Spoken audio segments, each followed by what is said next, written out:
Hey everybody, welcome. I'm here in my lovely Brooklyn apartment. We're going to yet again have another late night conversation.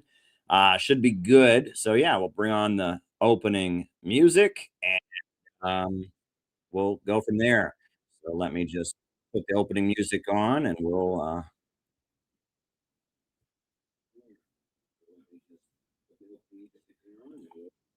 Spoken of the American century. I say that the century on which we are entering can be and must be the century of the common man. A radical redistribution of economic power. I mean, we know that racism is just a byproduct of capitalism. Everything would be all right if everything was put back in the hands of the people. We need a government that will make sure Americans are taken care of and organize the economy to serve the people, not the profits of a wealthy few. We now have the techniques and the resources to get rid of poverty. We got to start getting out there with the people. Get out of the movement and get to the masses. We need a government of action.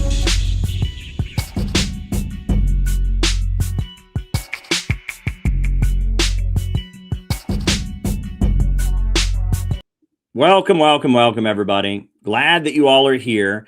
I am getting over a cold, right? Yesterday, I was out in the cold for a long time doing stand-ups and doing the live shots. And before that, Saturday, I was actually quite sick. And, I'm getting over a cold, but I'm here and I'm in my lovely Brooklyn apartment. And I feel like we can do a stream tonight. Not saying it'll necessarily be the longest stream we've ever done.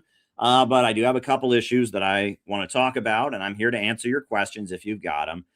So we're going to have a stream following our usual format. Happy holidays. Merry Christmas to everybody. Glad that you're here. And we're going to follow our normal format, which is I'll give my opening remarks, followed by the roll call.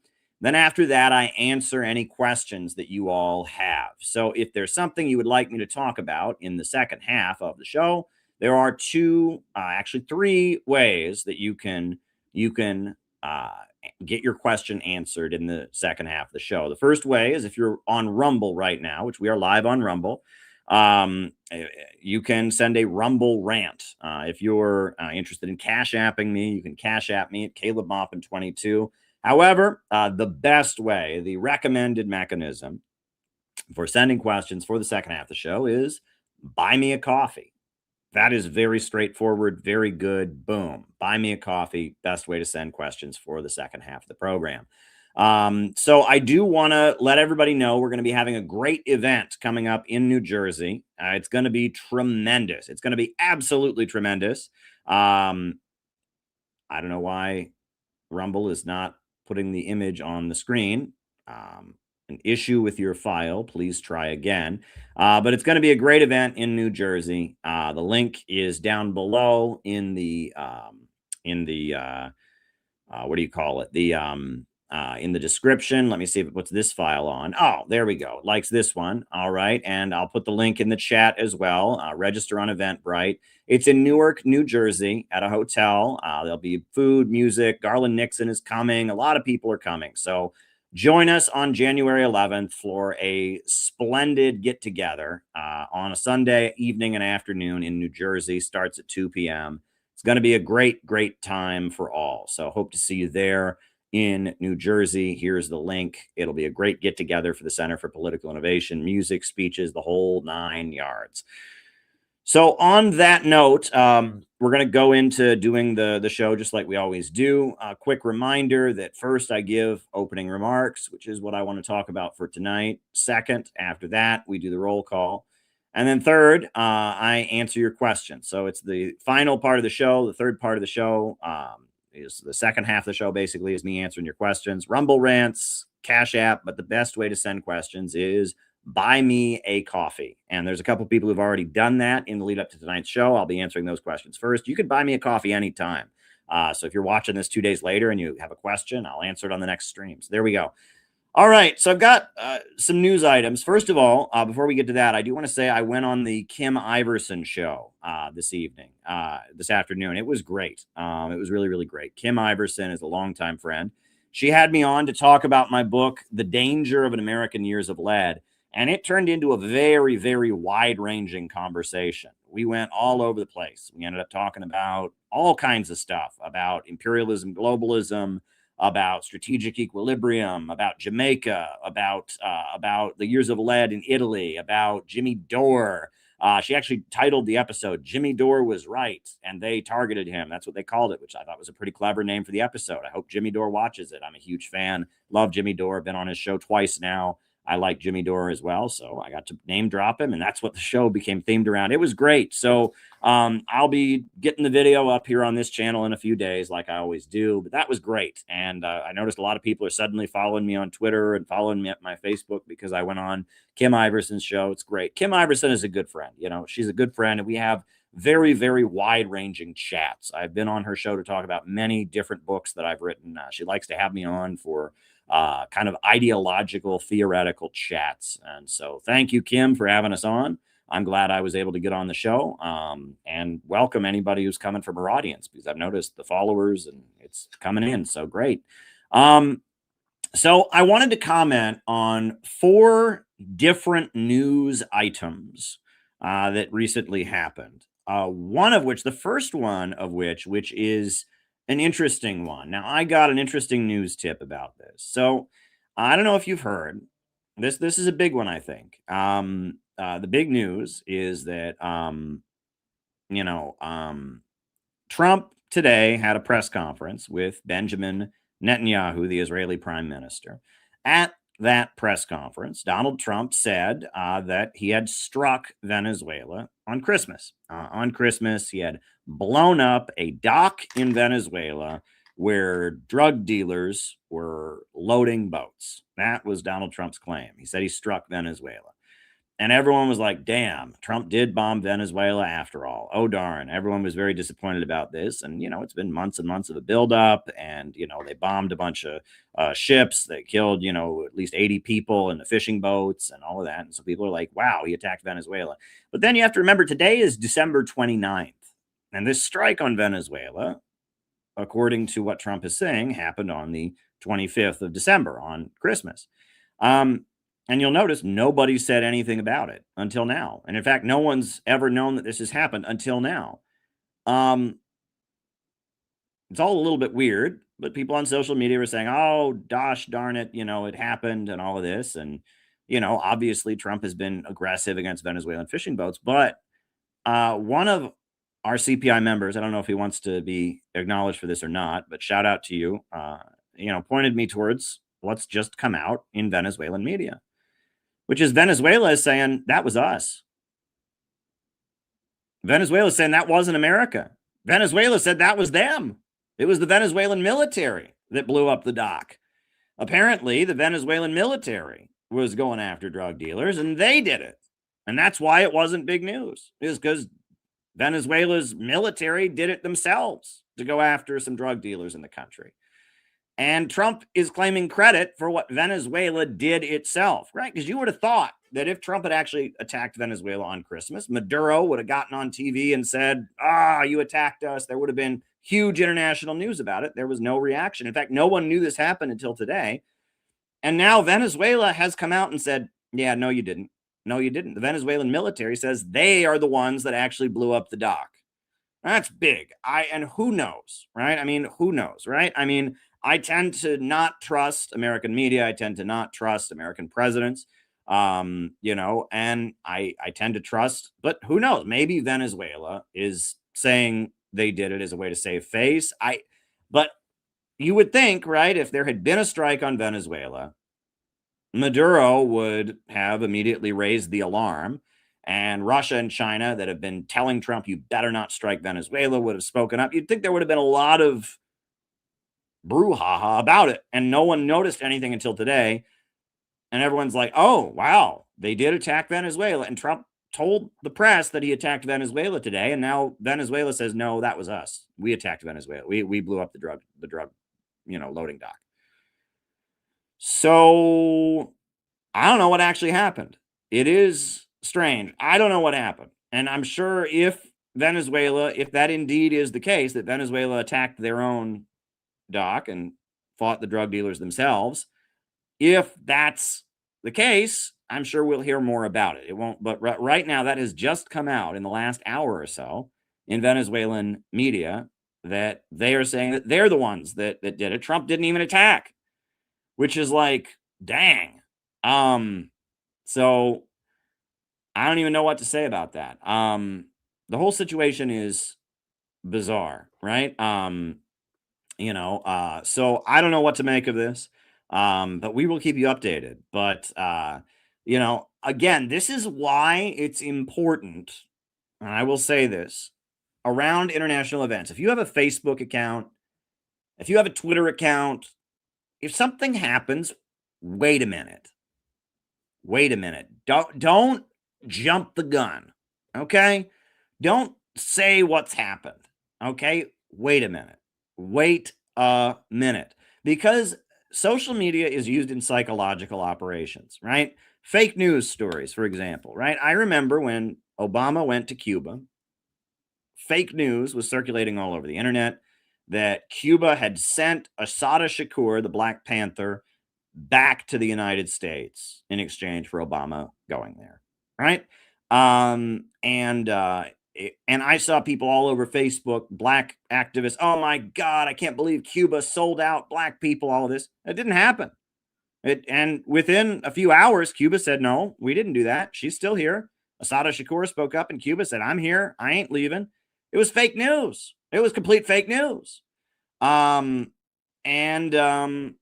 It hurt Cuba, and it got people really upset, and it was brilliant. If it was the CIA that put that out there, it was brilliant, right? It was brilliant, right? At the same time that, Black Lives Matter was riding high and Obama was president and all of this to claim that Cuba, that had offered refuge to an important black activist who was fleeing law enforcement in the United States. They sent her back.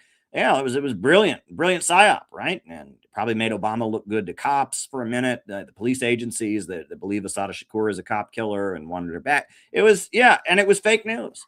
And if you reacted to that fake news, you were reacting to something that wasn't real, and your words have an impact. And so, Trump, until Christmas Day, he hadn't actually bombed Venezuela. He'd attacked ships. He'd attacked ships. He had, and all that, but he hadn't bombed Venezuela. I saw these people announcing Trump is going to bomb Venezuela. Well, you don't know that yet. It hadn't happened yet. Wait until it happens, then condemn it, right? Again, your words, right? Again, if you're just talking to your friends or your coworkers, that's one thing. But if you're on social media announcing something, wait a minute, right? It could be that Trump actually did attack Venezuela on Christmas. It's weird. We haven't heard anything about it till today. Now it's even weirder that the Venezuelan military is saying, no, you didn't.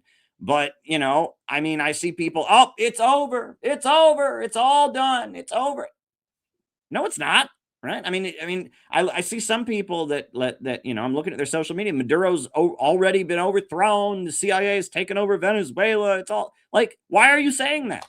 Right. If that's not what you want to happen, why are you announcing that it's a foregone conclusion that it's going to happen? Right. And I really, your words have power. Right. Let's be real. When people think they can win, they're more likely to win. When people think they're going to lose, they're more likely to lose. And so I've noticed every time something bad is happening, a lot of people that I know on social media who don't want it to happen have been saying it's going to happen days and days beforehand. And it's like, why are you saying that? Right? If you don't want this to happen and it hasn't happened yet, don't announce that it's going to happen. Say it shouldn't happen.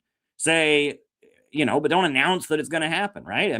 Like the peace deal in Ukraine, it hasn't happened yet. Right? And I'm not saying it's necessarily going to happen, but I'm not announcing to the world, oh, there's no chance. It'll never happen. I'm not doing that because I want it to happen. And if people are all over social media saying, oh, it'll never happen, well, is it going to happen then? Of course not. Right? And that people need to be more careful, right? Your words have power, right? And I'm not just talking about in some Wallace Wattles, The Secret spiritual sense. I'm just talking in terms of swaying public opinion, right?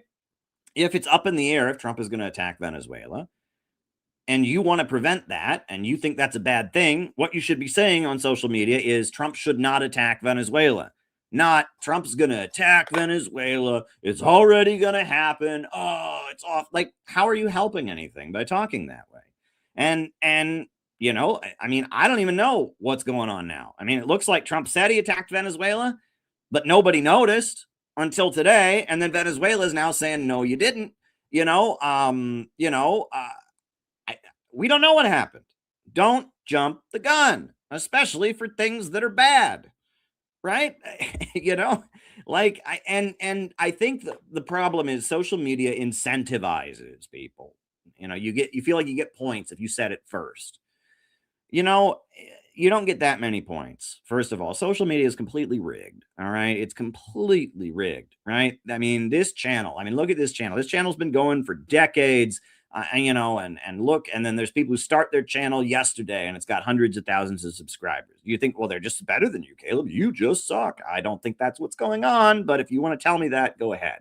No, social media is completely rigged, right? It is completely rigged, number one. So if you think that you're gonna get 2 million followers because you tweeted out Trump is going to bomb Venezuela, it's all over, before it is, you're wrong. That's just not going to happen. That's one thing. Second of all, you are helping carefully demoralize those people that are working to make it stop. You're demoralizing the Venezuelan people. It's just not helpful to announce that bad things are going to happen before they happen if they're not guaranteed to happen. It's not helpful to announce that things necessarily are a certain way. A lot of cases you don't know. And and that doesn't just apply to international situations, right? I mean, sometimes it does. I mean, that's what we're talking about here, but especially personal situations, right? All kinds of people talk shit about all kinds of stuff. Give you an example. A former friend of mine, completely non-political example. Former friend of mine is a musician in Pittsburgh, right? Musician in Pittsburgh. And, I don't know, she's in a band or, whatever, she's not a political person. She's in a band. She lives in Pittsburgh, whatever. And, she had a couple people that were in another band stay at her house. Okay. And they were staying there, not paying any rent. And after a while, she said to them, guys, what are your plans? Like, you got to move on. And, which that's her right. I mean, it's her home, right? She's paying the rent. It's her house. These guys are living there for free. She was a good host for a bit, for a few weeks, but it's kind of, this is my place. You guys are not paying rent. Can you figure out your way out? She did that, and they immediately got into all the Facebook groups of Pittsburgh music people and wrote big, long tweets about big, long messages about, she kicked us out and she's making us homeless. And, we were so nice to her and we cleaned the place once.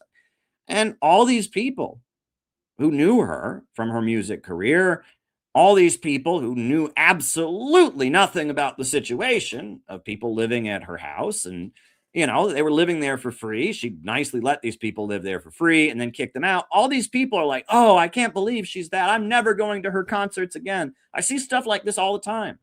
And all these people, like, they don't know what happened, right? Maybe she is a ruthless, cruel person, but, it's her house, it's her business, and you don't know, right? And just because you saw one message from one person doesn't mean you know the whole goddamn story.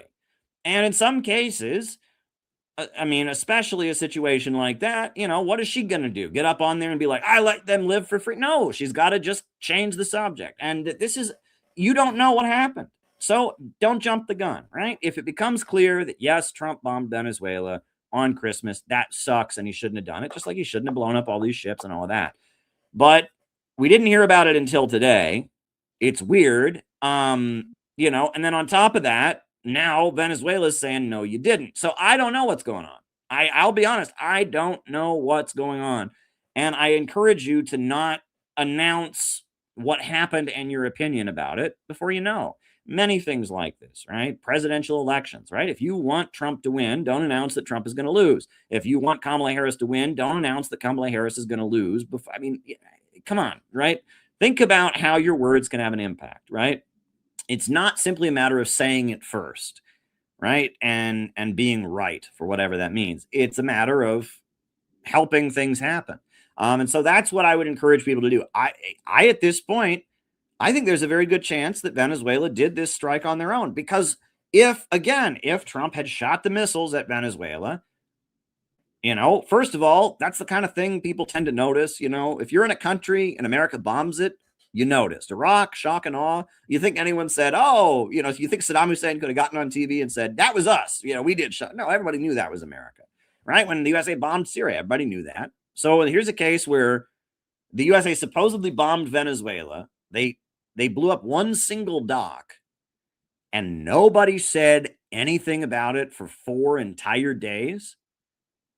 Nobody noticed. Nobody commented on it. Venezuela didn't condemn them for doing it. The international community didn't speak up, and Trump didn't even tell us he did it for 4 days. Something's off. Something's off. And now it looks like the Venezuelan military is claiming they did it. I don't know what happened. And we'll find out, I'm sure. But don't jump the gun. Don't jump the gun. Don't jump the gun. Right? Really, don't jump the gun. And that applies to personal situations, right? You don't know what happened. Right. And a lot of things are not your goddamn business. So you don't know what happened. Right. I don't know. Right. I mean, who knows? Maybe my friend in Pittsburgh is lying to me. Maybe the cancel that she got in the is totally justified. Maybe she was an awful host who kicked these guys out of her place and made them homeless. But, people shouldn't assume that one side of the story is the whole story. There's two sides to every story. There's a preacher, an old preacher I listen to, who makes baseball analogies. He talked about how, there's what they call a perfect game in baseball, where, you pitch a ball, and there's not a single hit the whole game. It's called a shutout. And there are only like 4 of them in history, very rarely. So every story has got two sides to it. So it's important to keep that in mind. And that applies also to international situations, right? When you meet somebody from Cuba or Venezuela and they say, I lived under an awful system, it was horrible, they're probably not lying. They're telling you their experience. That's why they fled to America, their country's biggest enemy. But are they representative of how everyone there feels? No, that's one side of the story, right? If you watch Gone with the Wind, Miss Scarlet is based on very, very real people, right? Based on very, very real people. There are really Southern plantation owners who really do hate them Yankees, and everything was perfect. We was having big weddings with Captain Butler, and it was amazing until them Yankees came down there, and then black people was so happy to be our slaves. It was just so amazing. They're not lying. That's how they see it. That's not the perspective the black community holds. That's not the perspective of the poor white people. 90% of the white people in the South didn't own any slaves, and they were living in abject poverty. That's not the perspective of a lot of people. Well, that's their perspective. And, there are two sides to every story. And that you have to remember that. And that the world is a complicated place. And think about the impact of your words. If you announce, oh, it's over, Trump attacked Venezuela, it's like, now it's looking like maybe he didn't. Maybe he's trying to take credit for Venezuela attacking drug dealers themselves so he can avoid attacking Venezuela. I don't know what happened, right? And, so yeah, Wag the Dog is a great movie about a war that never happened, right? And I recently rewatched that movie. It's deep on a number of levels. Now in the age of fake news and deep fakes and all of that, go watch Wag the Dog. That movie came out before the invasion of Iraq. That movie came out long before the Libyan War. You watch Wag the Dog, Robert De Niro. It's a 90s movie that's brilliant. It's about a president who fakes a war in order to win an election. And it's a war that never happened. They film fake battle footage and everything. It's wild, right? And you watch the film, it's saying a lot. It's saying some pretty deep stuff about American media and propaganda. I would recommend watching Robert De Niro's film, Wag the Dog. It's very, very deep on many, many levels. So that's the first thing. I want to talk about the Venezuela strike. Next thing. Trump with Netanyahu. What an absolute train wreck. I don't know. I'm not going to say too much about it. I mean, it's just barf, right? I don't know what planet Trump is living on when he says, oh, the ceasefire is holding, right? Israel's keeping their end of the bargain. At least 400 people have died since this ceasefire began. How is it a ceasefire if 400 people die afterwards? I mean, you might be able to say it's a ceasefire if one person died afterwards, 10 people died, less than 100 people died, but there have been 400 people, 414 people in Gaza have been killed by Israel since this ceasefire. So how in the world can Trump get up before the world and say Israel's keeping their end of the bargain? I have created peace in the Middle East for the first time in 3,000 years. No, you haven't. Israel is not keeping their end of the bargain. I mean, utter delusion, utter delusion. And then his fear is that Hamas might not disarm. Hamas has agreed to give up all their weapons and everything, but that's not enough. Like, I mean, that's what you're worried about. Israel's killed over 400 people since this ceasefire, and what you're worried about is maybe Hamas. I mean, that's delusional. And I mean, a lot of what Trump said is ridiculous, right? They're going to give Trump the Israel Prize, the highest award that Israel has. It's like the Presidential Medal of Freedom, except for Israel. Trump will be the first non-Israeli citizen to ever get the Israel Prize. Oh my God, right? That is not what a lot of people voted for. And a lot of people are asking about Epstein and the redactions. And a lot of people are, I am hopeful that Trump will make a peace deal when it comes to Ukraine. But that said, I mean, give me, puke. I'm looking at what a meeting with Bibi Netanyahu. Puke. Puke. Next thing I wanted to talk about. So I don't know if you saw this, but yesterday, the reason I was out in the cold doing live shots all day is because Trump met with Zelensky. But before he met with Zelensky, he had a phone call with Russian President Putin. And they had another phone call today, apparently. And it looks like they're trying to end the war in Ukraine. So everything was going really, really well yesterday. Zelensky and Trump met. Prior to that, Trump spoke on the phone with President Putin. And they announced that in the next couple of weeks, we will know. It looks like there will be an end to the war in Ukraine. That looks like there's something on the table that can happen. Like there's a real serious end of the war in Ukraine on the table. So what happens today? 91 Ukrainian drones attacked the Russian presidential palace, the residence of President Putin, right? It's like the Russian White House. 91 drones. Ukraine is supposed to be claiming we're willing to negotiate and end this war. Zelensky goes, sits with Trump, says, okay. And then 91 drones are sent to attack the Russian presidential residence. Unbelievable. Zelensky is now on social media claiming we did not do it. This is made up. Russia lied. There was no. Oh, give me a break. Right? And it looks to me like there's a big section of the Ukrainian military that is not taking orders from Zelensky. They're taking orders from NATO and from the European Union, and they don't want peace to happen. And and they did this. And we have been saying, look, this idea, we continue to hear this from the beginning. They say, well, the reason that we've got to send weapons to Ukraine, we're told, is Ukraine is a sovereign country. Ukraine is an independent country. It's being attacked by Russia. Ukraine is not an independent country. 2014, the Ukrainian government was toppled by the United States and the European Union, and they installed a fanatically anti-Russian government, right? The people in the eastern regions declared independence. Then Ukraine had an election. And Zelensky ran for office saying, I will bring the country back together. I will implement the Minsk agreement and bring the people of the Donbass region back in. I will be the peace guy who will end this conflict in our country between the people in the eastern regions that speak Russian, that still have World War II memorials and all of that. I will make peace with them. So he was elected. Zelensky got in and realized, oh, he's not really in charge. Ukraine is a colony of NATO. Ukraine is a colony of the United States and of Britain. And Ukraine is not a sovereign country.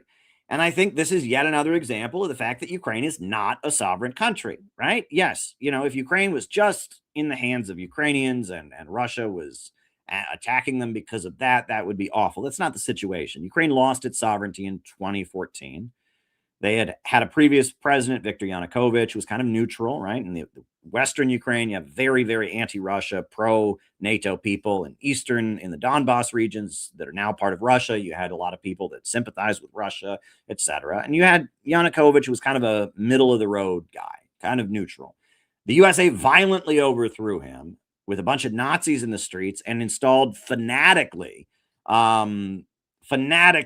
anti-Russian people in power. The people in Donbass declared independence. Then the people in the U.S.-backed government with loads of U.S.-made weapons, et cetera, just started bombing the shit out of the eastern regions. Here, I always show this because they have banned the Wikipedia page about this. They don't want you to see this.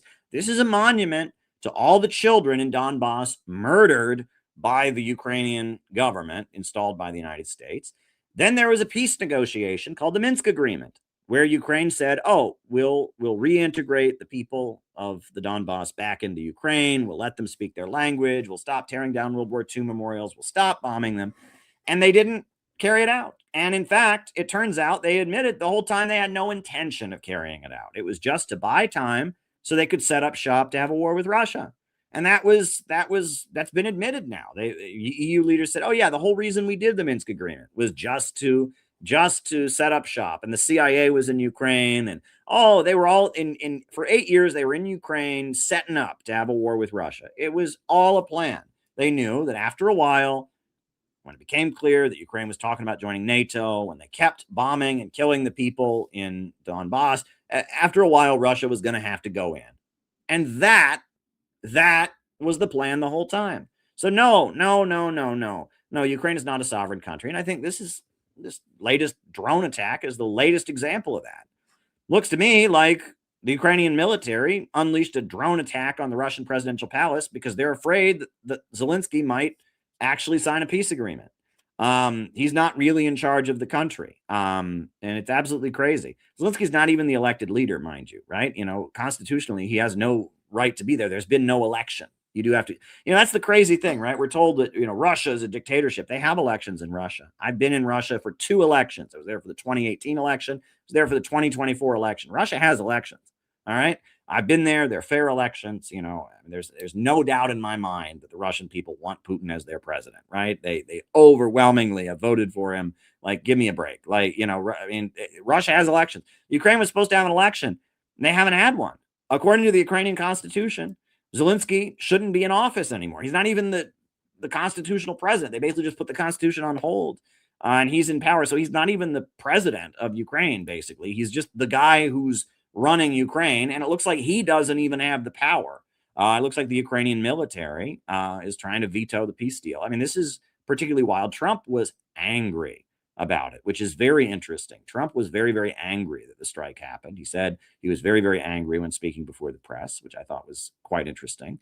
And I think it came from Europe. I think Europe, gave orders to the Ukrainian military to do this. They don't want the peace deal.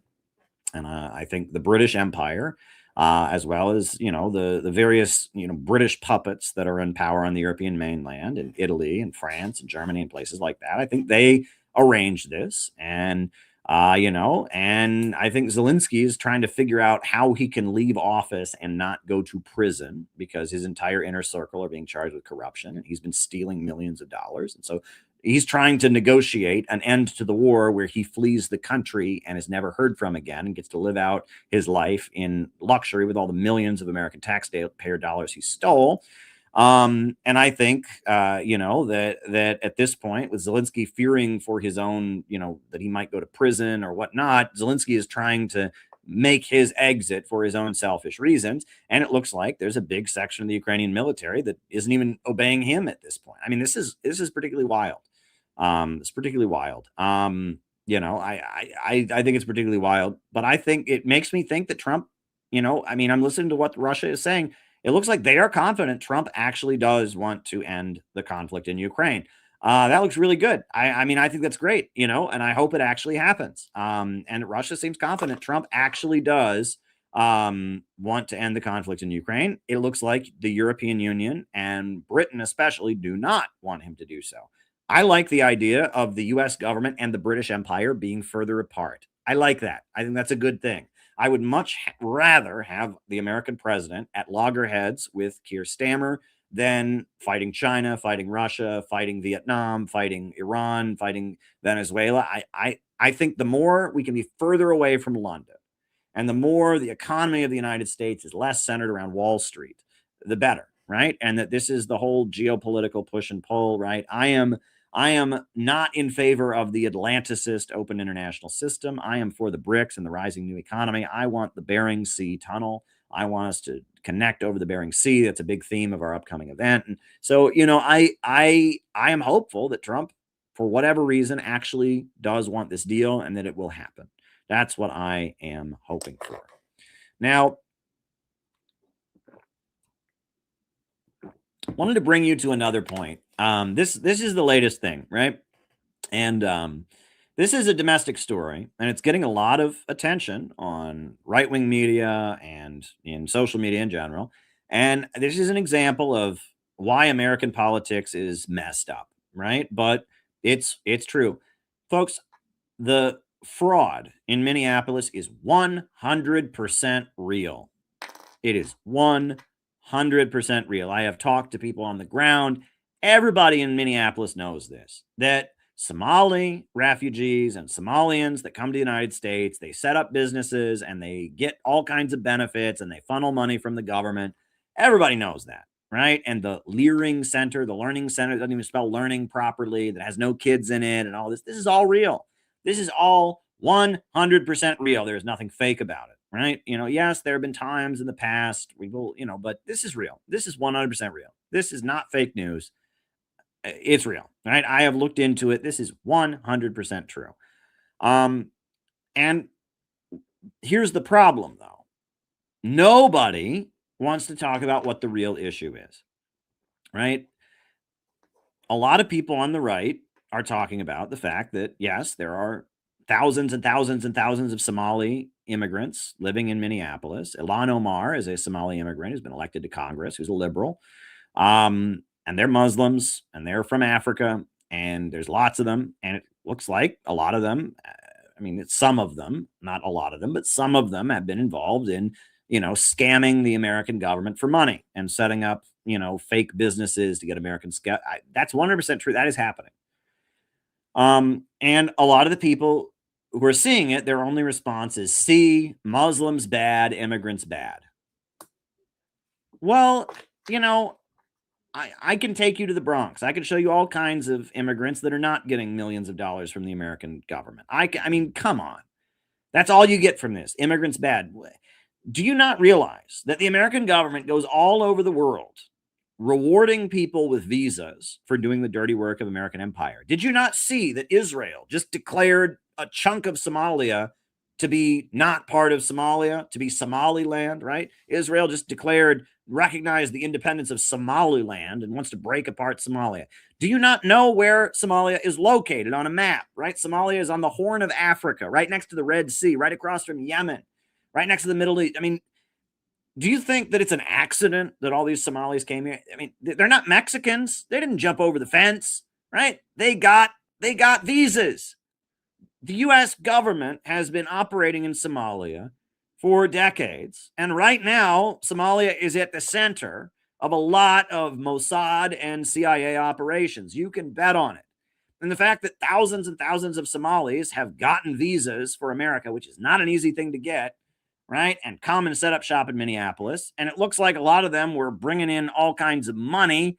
And it looks like apparently sending a lot of it back to Somalia, which is even more shady.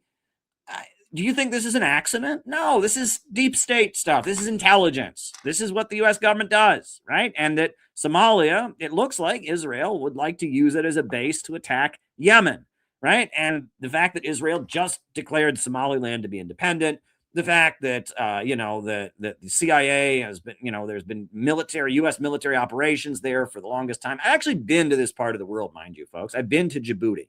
Right? That is the only time I've ever set foot on the African continent. I was in Djibouti. And I went to a hotel in Djibouti. I was in the Middle East. I'd been in the Middle East for a long time. And then I got to Djibouti, and I went to Djibouti, and I heard, hey, how you doing there? Walked into the hotel in Djibouti. It was full of guys from West Virginia. Guys from West Virginia wearing khaki pants, Blackwater, military contractors, right? That area, Djibouti, the Horn of Africa, Somalia, that area is very heavily militarized by the U.S. government and by Israel and by, intelligence and all of that, right? And China's only overseas military base is in Djibouti as well, because that Red Sea is really important, right? It's a pretty vital trade route. The Red Sea, that's between the Mediterranean and the Indian Ocean, right? And that's, you block the Red Sea, the world global trade shuts down. That's why the Houthis and all of that is so important. And so the fact that all these people from one particular African country have been coming into America, and a bunch of them have been getting money handed to them for shady stuff by the American government. If all you take from that is Muslims are bad, immigrants are bad, that's lazy. And that's the standard right wing, right? But what's worse, I'll tell you what's worse than that is people not seeing the bigger picture. That's one thing. What's worse than that, though, is what I'm seeing. I have had leftists tell me it's not true. What the hell? Why are you telling me this isn't true? It's totally true. This is the worst trick, and I've seen this over and over again. The left gets tricked into defending the CIA and defending American imperialism because right-wingers are racist. And it's like, yeah, right-wingers might be racist, and yeah, they might be interpreting this story in a racist way. Is it true or not? And just because somebody says it and has a bad interpretation of it doesn't make it not true. It's true. And the story is not that, that immigrants are bad. The story is the U.S. government has done all kinds of heavy operations in Somalia, and it looks like a lot of Somalians have gotten bribed or rewarded with visas, and it looks like there's some shady intelligence stuff going on, and it looks like the deep state that is heavily involved in the Middle East and heavily involved in the Horn of Africa is also heavily involved in Minneapolis. And, Ilhan Omar is Muslim Brotherhood, right? She's a woke liberal, wants to overthrow the Syrian government, was trying to overthrow Assad, was awful, hates Russia, supports Nazis in Ukraine and all of that. Critical of Israel, yes. But, it looks like Ilhan Omar and the Muslim Brotherhood and certain Islamist factions are working with the United States in the region. And it looks like there's deep state intelligence stuff going on. Why can't we have that conversation? And I have seen this over and over and over again, especially since the Trump years, right? Since Trump's first term, where because right wingers say something that is true, and maybe they interpret it incorrectly, the left gets backed into defending imperialism, right? I mean, and I started seeing this. I remember, when the Libyan war happened, right? When Gaddafi was overthrown in Libya. There were a number of leftists that were saying, well, David Duke supports Gaddafi. White supremacists and neo-Nazis are saying good things about Gaddafi. Oh, who cares, right? I mean, they also hate Israel. So do we have to support Israel now just because David Duke's against it? I mean, that doesn't matter. But it started getting worse, right? And, Trump said things like Hillary Clinton literally created ISIS. Well, actually, that's true. If you look at the U.S. State Department under Hillary Clinton, what did the U.S. State Department do? It fomented unrest all across the Middle East, the Arab Spring, destabilized Syria, destabilized Libya. That's where ISIS came from. When Trump said that, he was not lying. That was actually true. But I saw people on the left, oh, that's so racist. No, it's not racist. It's a fact, right? It's a fact. Now, if you take from that, see, Muslims are bad, that's not the point. But what you should take from that is that we have a regime change oriented deep state that is meddling in countries all over the world. And they don't want to have that conversation, right? And because it's like being a leftist means your job is to point at conservatives and shout racist. Because of that, we can't talk about what imperialism is actually doing. And, the Democrats are the more pro-war, more regime change oriented faction of the ruling class. And it appears that Trump, in opposition to them, is opposed to some of their regime change operations. Maybe not all of them, but, a lot of conservatives like Tucker Carlson and, Candace Owens and Marjorie Taylor Greene are opposed to that. And do they sometimes say things that we don't agree with on other issues? Sure. But this Somali fraud thing is totally 100% real. It is definitely happening. And I have checked it. It's happening. Everybody knows it. And there's no reason that we should deny that this is happening just because we don't like Trumpers, right? I mean, and I'm seeing this. And it's like, okay, great. This is over and over again. I've seen this. For example, the Tsarnaev brothers. Remember the Tsarnaev brothers? Right? They're from Chechnya, right? And they blew up the Boston Marathon. Now, what's worth pointing out here? their parents were involved in trying to overthrow the government of Russia. They were involved in trying to break Chechnya away from Russia. And then they came to the United States and they were Islamic terrorists being funded by the American government to fight against Russia. And then they came to the United States and their kids were Islamic terrorists that killed Americans. You remember the Manchester bombing, the concert that got blown up in Manchester, all those people killed at the concert? Who did it? Who did it? A Libyan who'd been paid by the British government to go to Libya to fight against Gaddafi with his father, right? The US government was trying to overthrow Gaddafi, and an Islamic terrorist was employed by the British and American governments to go fight against Gaddafi, and he fought against Gaddafi, and then he went back to Britain and he blew up the concert. Why is that not front page news? That this guy was on the side of the American government in Libya against Gaddafi. And, I mean, it's like the story is imperialism. The story is that the U.S. deep state is involved in all kinds of crazy operations involving Islamic extremists, involving meddling in countries and shady operations, the U.S. government rewarded Omar Mateen, the guy who shot up the Pulse nightclub. His father was an Afghan who fought against the Soviet Union. The American government rewarded him with a visa. He came here and his son shot up the Pulse nightclub, right? And, you can go down the line, right? That, yes, the U.S. government does reward people with visas and has a relationship with Islamic extremists all over the world. And it's a relationship that involves a lot of shady passing of money and things like that. And, and a lot of times it involves bringing people into the country, right? And I mean, yes, the right wing taking from it, Muslims bad, immigrants bad, that's ignorant and that's wrong. But that doesn't make the story not true. And we should be telling the whole story, not saying it's not true just because you want to be politically correct. And if you watch the video the conservative guy did, I watched the video and I mean it was true. He was showing that there's all these businesses that are supposedly getting a subsidy from the government of Minneapolis, and there's nobody there, there's no kids there at these daycares and all of that. But then this woman shows up, and it's just two guys in the video. It's this like right conservative teenage journalist and this guy who's like a whistleblower, a local, conservative guy. And they're driving around doing this video. And this woman shows up and she's like honking a horn. ICE, ICE, it's ICE. They're not ICE. Why are you saying that? These are journalists. They're reporting on fraud. ICE, it's ICE, ICE. They're not ICE.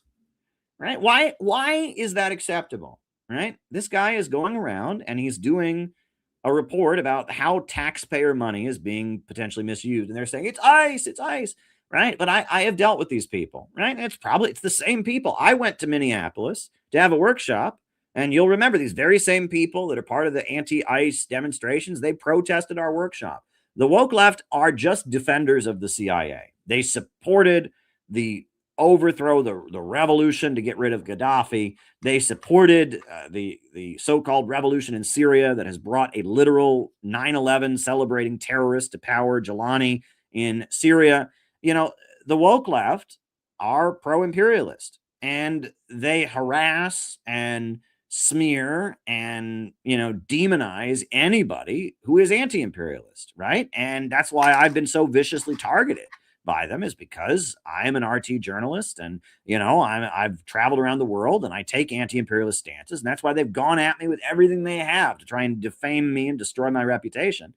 I mean, people who think that the left in America, the woke left, and China are the same, they're completely delusional. Or they think we should bomb Syria because Muslim terrorists in America. Well, the U.S. government funds these Muslim terrorists to fight against the Syrian government. You're missing the point. There's a lot of ignorance about geopolitics, right? People don't understand who's on what side, right? And that it frustrates me. This is totally 100% true. It is totally 100% true that the U.S. government is bringing Somalis into Minneapolis, and a lot of them are, getting paid off and collecting funds. That's all true. That doesn't mean black people are bad, right? These are not American black people. These are Somalis from Somalia. That does not mean Muslims are bad, right? Again, there's all kinds of Muslims who are not coming into America, right? That doesn't mean Somalis are bad, right? That means that the American government is up to all kinds of shady operations in one particular African country, and that it looks like there's foul play involved in bringing them here. That's all that there is to it. And if we can just talk about globalism, imperialism, and talk about how we need to get to a new economic system, right? We need a society where the banks, factories, and industries are not operating to serve the profits of a wealthy few. We need a government of action that'll fight for working families. We need to reject the British Empire system, globalism, imperialism, the Atlanticist open international system. We need a government that works in the interest of American people and invests in communities and human beings as the source of all wealth. Um, you know, um, I mean, that's what we're about, right? And the woke left is not about that. They just want to point fingers at people and call people racist and all of that. And the right are not about that either, right? And the right are very confused, and I think the right largely represents lower levels of capital that are not part of the ultra monopolies that want to impose degrowth. And this is what I talked about with Kim Iverson today on her show, right? We talked for 1 hour. It was a great chat. It was such a wide-ranging conversation, and I hope people get a chance to go listen to it. I'll post it on this channel eventually when I get to it, right? You got to wait a couple days and all that. But it was a great chat that we had about this issue. And that's what the Center for Political Innovation, my organization, is about. We need a government of action that will fight for working families, right? That is what we need. Globalism, imperialism, this dying British Empire, Wall Street and London system must be defeated. And that we need a government that celebrates human creativity, invests in human beings as the source of all wealth. We need to have a society that cultivates abundance and is striving to raise the productive forces, a pro-growth, anti-monopoly state, right? That's what we need.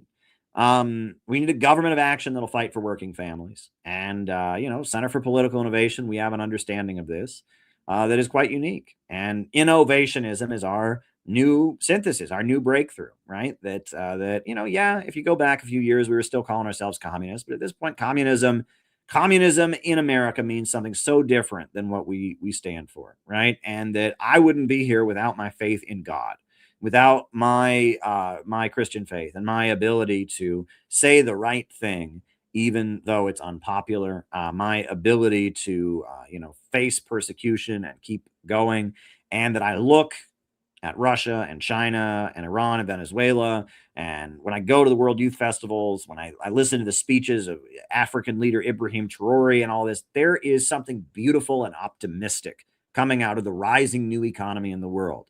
The new economy that came about as a result of communism, but is now much more ideologically diverse, right? You got Shia Muslims in the Middle East, the axis of resistance, right? You've got Bolivarianism in Latin America. You've got Ibrahim Traore and the Pan-African Union of Sahel States, and you've got all kinds of movements happening around the world. Russia they're not communist anymore, but they're very proud of their Soviet past, and they've got an economy centered around oil and gas. And China, again, it's socialism with Chinese characteristics, using the market to facilitate an overall planned economy.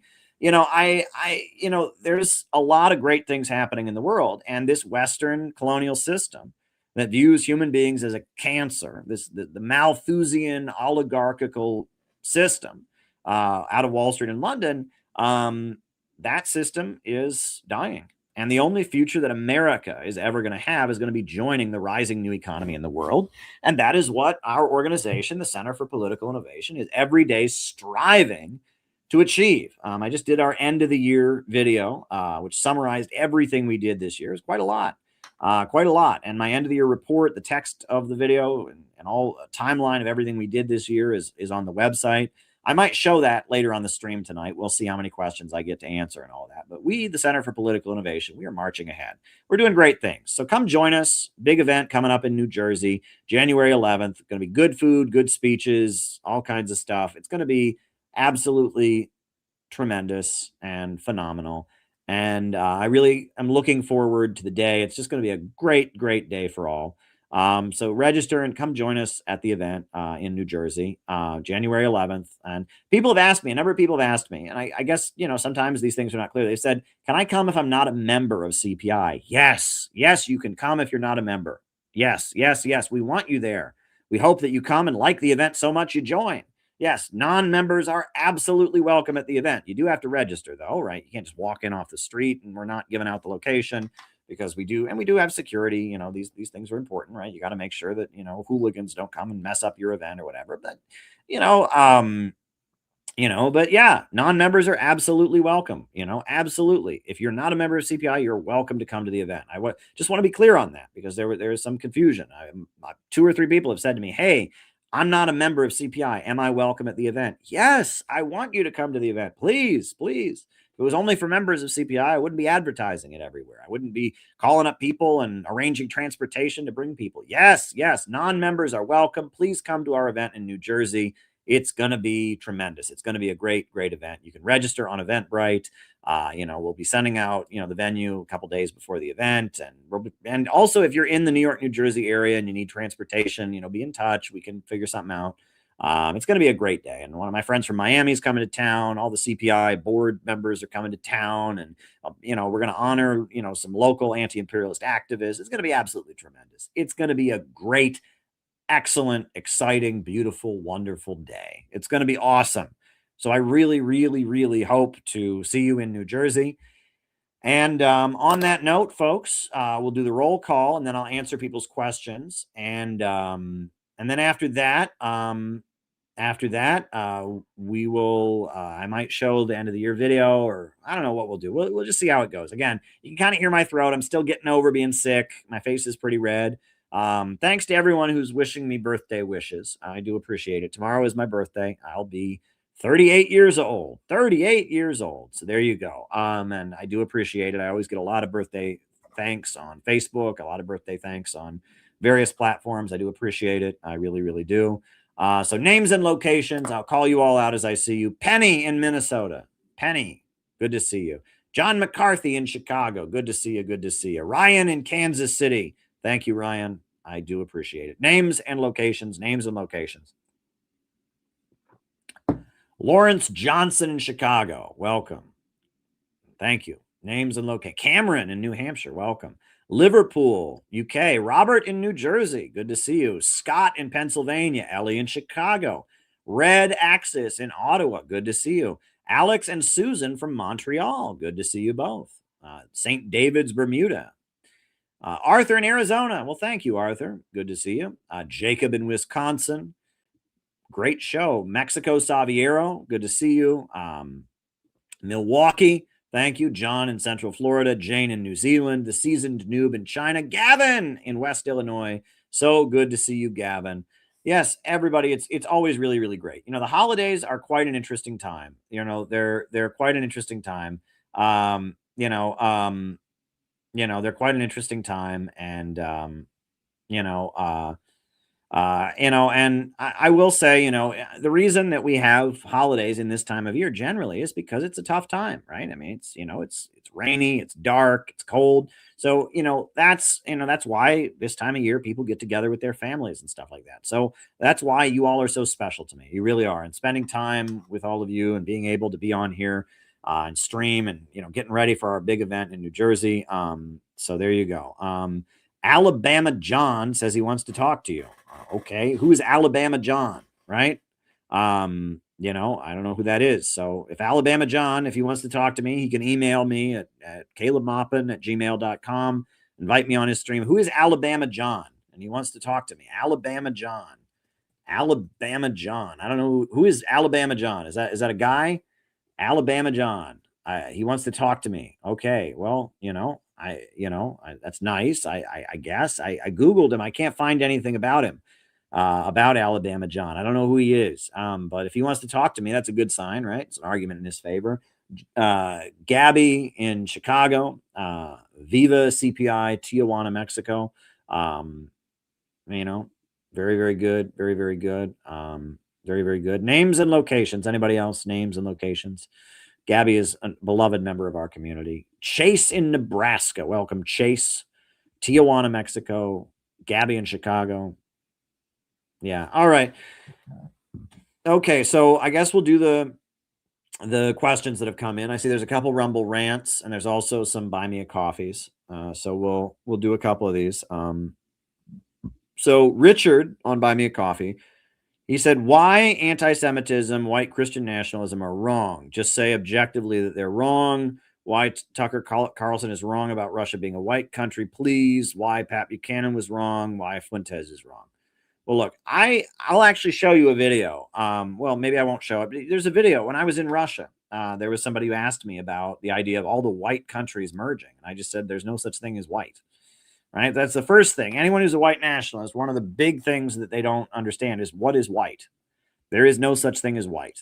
In America, white is a negative. It means you're not black, you're not brown, you're not Asian, you're not a person of color, you're white. There is no white nation. There is no white nationality. And I'll tell you an example of this. Years ago, I will never forget this. I was in Detroit. There's a suburb of Detroit. It's actually surrounded by Detroit. It's like a little city within a city. It's like not part of Detroit. It's a city called Hamtramck, which is part of Detroit. And it's Polish, right? Its name is very Polish. It's got a big statue of Pope John Paul II, the Polish Pope there. I was sitting in Hamtramck, and I was sitting in a restaurant, and it was a Polish-owned restaurant. And this Polish woman came over and waited on me, and I noticed on the menu, it said no refills, right? And I ordered an unnamed diet beverage. I was already addicted to unnamed diet beverage at that point, and I ordered one. And I said, it's too bad that you don't have refills. And the woman from Poland looked at me and said, we do for you. And then she looked over and like nudged over at some black people in the restaurant. And I thought about that for a minute, right? Because she's basically saying for another white person, we've got refills, but not for black people. And I thought about that, right? She's white. I am white. I am Protestant. At that time, I was an atheist. She is Roman Catholic. We don't even speak the same language. Okay. She barely spoke any English. She spoke Polish. But according to America, we're both white. Is there a white nationality? No, there's not, right? How that woman and I, are we the same nation? Are we the same race? No, we're just both not black, right? The only thing that me and this Polish waitress who was willing to give me refills and not give it to the black people, the only thing we have in common is that we are not black or brown or Asian, right? She's Polish. I'm American. I speak English. She speaks Polish. She's probably Catholic. I'm from a Protestant background. At that point, I was an atheist. Now I'm Protestant again. We have nothing in common. We're from different regions. We're completely separate. Our experience does not match in any way, right? There's no such thing as white. So that's the first problem with white, with any kind of white nationalism. Nationalism. There is a very clear definition of a nation, right? Read Max Weber, read Stalin, read Lenin. What is a nation? A nation is a group of people with a common language, a common territory, a common heritage, a common there's certain definitions. There is no white nation. There is a black nation, the descendants of slaves who are concentrated in the black belt of America. They've been dispersed, but they're largely, their heritage goes back to the black belt, right? They're definitely a nation, right? I would say, right? They have a common dialect of the English language. They have a common heritage, a common territory. They're still the largest concentration of the black population of America is in the black belt. Yeah, I would say that there is a black nation. There's a Chicano nation, right? The people who were, in America, in the parts of America that used to be part of Mexico, the Aztlan, the Sun Belt. Yeah, there's definitely a nation there, but there's no white nation. So any notion of white nationalism, the very premise of it is bullshit. That's the first thing. Second thing I'll say is this. All right. I was thinking about this today, right? America definitely has an Israel problem. Israel is way, way too powerful in America. They have embedded themselves into our economy, into our political system, into everything. Israel has way too much power. Admitting that obvious reality in no way translates to white people should be separate and white people are better than all other races and all other races are inferior and white people should be separate from them. And there is absolutely no reason that two completely distinct view. What does that have to do? So I'm admitting the obvious fact about the power of the Israel lobby. And so based on that, I should be a Ku Klux Klan guy. I don't buy that. And the two views should not be mixed together. They don't mix. And in fact, a lot of what white nationalists say, right? When you listen to Nick Fuentes, when he's not talking about international stuff, when he's not talking about Israel, when he's not talking about Russia or whatever, when Nick Fuentes is just talking about race, he sounds like my Zionist coworkers. I used to work at an insurance company here in Brooklyn. When I first moved to New York, my day job is I worked at an insurance company, and my coworkers were right-wing Zionists. And what did they say? I remember one of my coworkers, I will never forget this. I'd been at the job for a couple days. One of my coworkers is a mom, and she's like, oh, I don't want to go to this beach in the neighborhood because there's all these black people there and there's all these Hispanics. I don't want my kids around them. I was like, damn, right? People, I grew up in Ohio, a lot of racism. People didn't talk that openly, right? They're talking openly. I don't want my kids around other races, my coworkers, one of them defended apartheid in South Africa. And he said, oh, people want to get rid of Israel. Look at South Africa. It's all gone to shit. It was so much.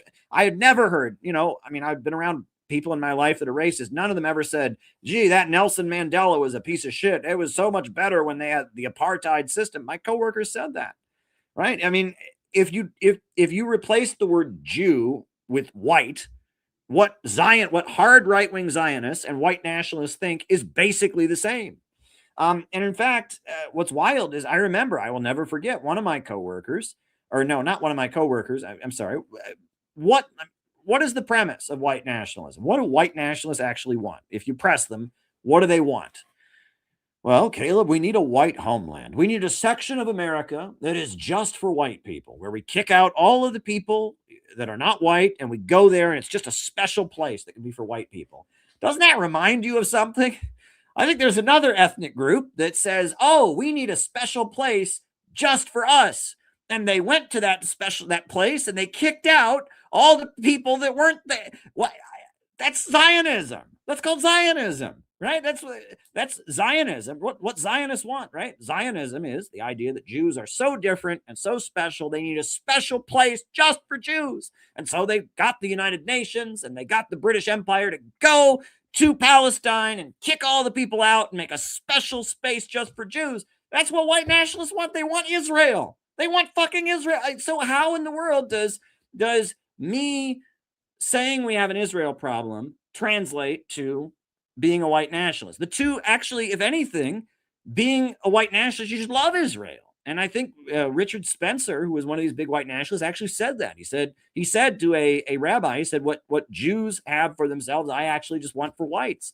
Zionism and white nationalism are very, very close, and most Israeli Jews are white. There are Sephardic Jews that are darker skinned. There are Ethiopian Jews, but largely most Israeli Jews are white, and they carved out a special homeland just for their ethnic group, and they kicked out all the people that lived there.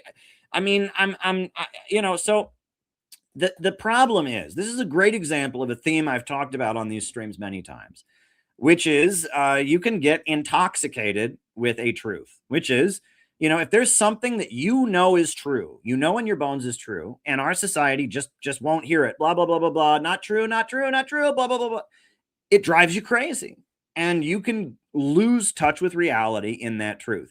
My example of that is I realized at a young age that what I was told about communism wasn't true. They told me that communism failed everywhere it's ever been tried. The Soviet Union, everyone was poor and starving. You have to have capitalism.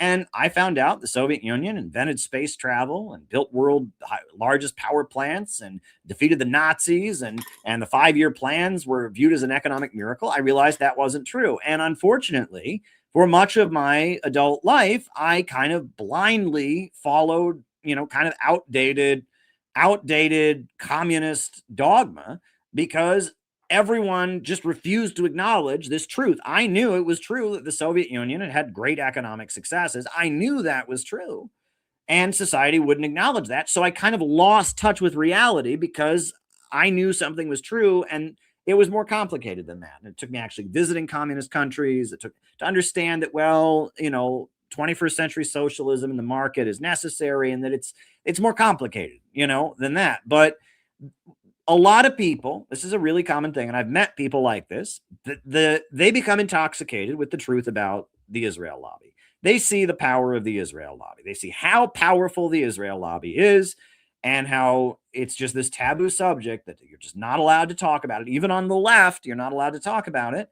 And so based on that, they assume, oh, well, that means Jews must be evil. That means Hitler must be good. And they lose their minds. And it's based on the fact that they know it's really obvious that Israel has a huge amount of power. America has a big Israel and Zionism problem. But then based on that, they assume that everything surrounding that world, I mean, they lose touch with reality. The Holocaust happened. It's a historical fact. Hitler was a mass murdering, genocidal dictator. White people, the idea that whites are an oppressed group and need their own homeland is complete bullshit. There's no such thing as a white person.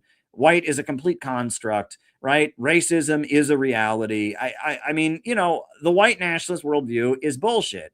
However, I've seen people get sucked into it because they can see the power of Israel and they're not allowed to talk about it. And it makes them angry, right? It makes them angry. And so they become, the USS Liberty. Israel killed a bunch of American sailors on purpose and nothing happened. And it wasn't an accident. They did it on purpose. They knew what they were doing and there was never any accountability. There's like a million things like this, but people then lose their minds in that truth. And we need to make it so that doesn't happen. I believe Nick Fuentes is a cancer.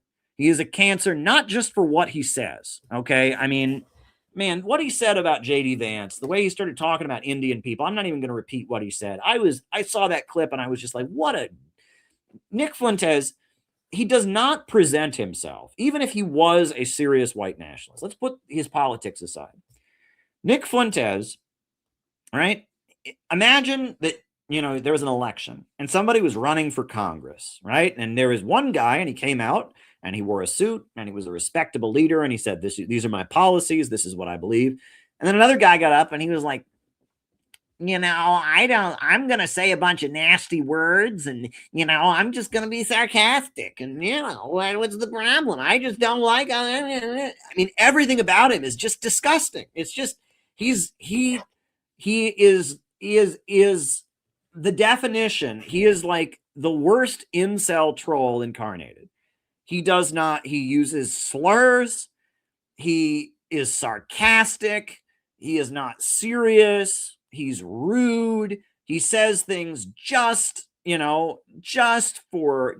says things that are just, he doesn't even think them. It's just designed to trigger people. Yeah. Everything about him is, And then on top of that, his views, again, when he's not talking about Israel and Russia, he just, when he's not talking about Russia and Israel, he sounds just like every other racist I've ever met. He sounds just like my old Zionist coworkers. I don't think good of Nick Fuentes at all. I really, really don't. I don't think good of him at all. Okay. But it's a problem, right?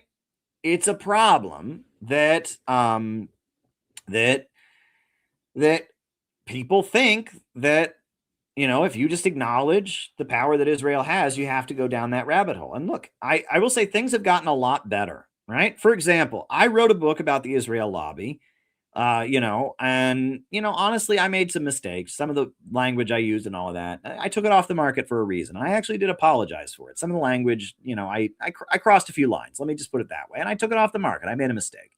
It used to be that every person who was going after me would say, and he wrote an anti-Semitic book, blah, blah, blah. Now nobody ever brings that up because now on the left, protesting Israel is one of the main things people do. And, people have realized, but it used to be, I dealt with, and I'm not even going to give you this rant. I've done it so many times on here, but on the left, there was this weird kind of, we oppose Israel, but Israel's the victim. It's actually the USA that's the problem. There was this weird, I don't know how many times there was just this weird, like, we can't call out Israel. Israel is an innocent victim. Israel is just really sad. There was this weird, like, okay, we're against Israel, but, it's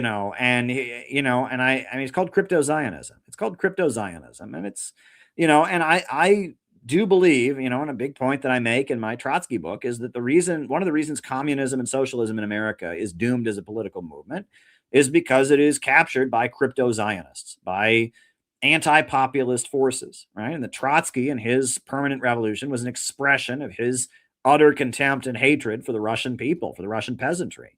And the way he writes about Stalin, he calls him Asiatic and all of that, that Trotsky had the spirit of the ghetto. And Lenin said that Zionism was the ultimate expression of what he called the spirit of the ghetto, which is this complex. Look, human history is weird, but if you take a group of people for hundreds of years, from the time of Jesus, from the time of the Middle Ages, from the time of the fall of the Roman Empire, from like 600 AD until, for like 1,000 years of medieval Europe, you take one group of people and you say, you have to live in a separate area and you are allowed to lend money and nobody else is. And we have all these rules that everyone else has to follow as Christians. You don't have to follow them. But if anything goes wrong, every so often we just go into your neighborhood and burn it to the ground and hang you from trees and torture you to death, and for generation after generation after generation in Europe, a layer of European people, European white people mostly, for generations grow up living in these isolated areas with big walls around them and told, you are different. You are different. And everyone kind of hates you, but you also have privileges that other people don't have. You're allowed to lend money. You're allowed to talk about ideas that, that you just have this totally separate existence. You're just totally segregated from European society. And generation after generation after generation, look, you're going to get weird situations. There's a very good book by Leon Abrams. It's called The Jewish Question, A Marxist View. And I read it, and the guy died in the Holocaust, the author. He's a Marxist. And he wrote this book, and he basically said, that the reason, that European Jews exist is because in feudalism, it was necessary. You had to have a group of people who could lend money. Right. And even though the Christian religion forbid the lending of money, you had to have a group of people. And everywhere Jews stopped playing that role, they just converted to Christianity. They stopped being a group. Right. And that's why, first of all, a lot of Nazi ideology was based on the idea that there was a biological Jew. There's no such thing as a biological Jew. Every European white person probably has Jewish heritage. Let me repeat that. Every European white person, if you're European and white, you probably have Jewish heritage, because millions and millions and millions of Jews converted to Christianity throughout the Middle Ages. In many countries, they would just change the law. They didn't need money lenders or whatever. And the Jews would all convert to Christianity. So there is no biological Jew, right? That's the first thing. So the Nazi claim that there's this biological Jew. Oh, there's this biological Jew. That's not true, right? And that Jews were kind of this separate caste that was created in feudalism. And for generation after generation, it was beaten into their heads that you're different than everybody else. You are allowed to do certain things that other people aren't allowed to do. But every so often we come and kill you. And all of society has this idea that you're bad and that you killed Jesus and that you're, it creates a dichotomy. And that, the 20th century, the horrendous events of the Holocaust and then the rise of Zionism and the creation of Israel, this is the result of thousands and thousands of years of taking a group of people, a group of mostly white Europeans, and stigmatizing them and telling them that they are different, they are separate. And, this is the result of thousands of years of history playing out. But the idea that somehow acknowledging that Zionism is no good and that Zionism in Israel has too much power in American politics, it does not translate to being a white nationalist. It doesn't translate to that at all. But the reason that many people think it does is because until the last 3 or 4 years, even among leftists, there was this weird, there's this weird, ultra careful sensitivity. And I experienced that. I went to a conference in Iran, and Mossad ran a hit piece on me. If you go, Haaretz did a hit piece on me, and Haaretz, Alex Reed Ross, who's supposedly a member of Democratic Socialists of America, did a hit piece on me in the Israeli newspaper. Haaretz, right? Go read about it. And Mossad basically, went after me. I mean, you can read the article about me in Haaretz newspaper, right?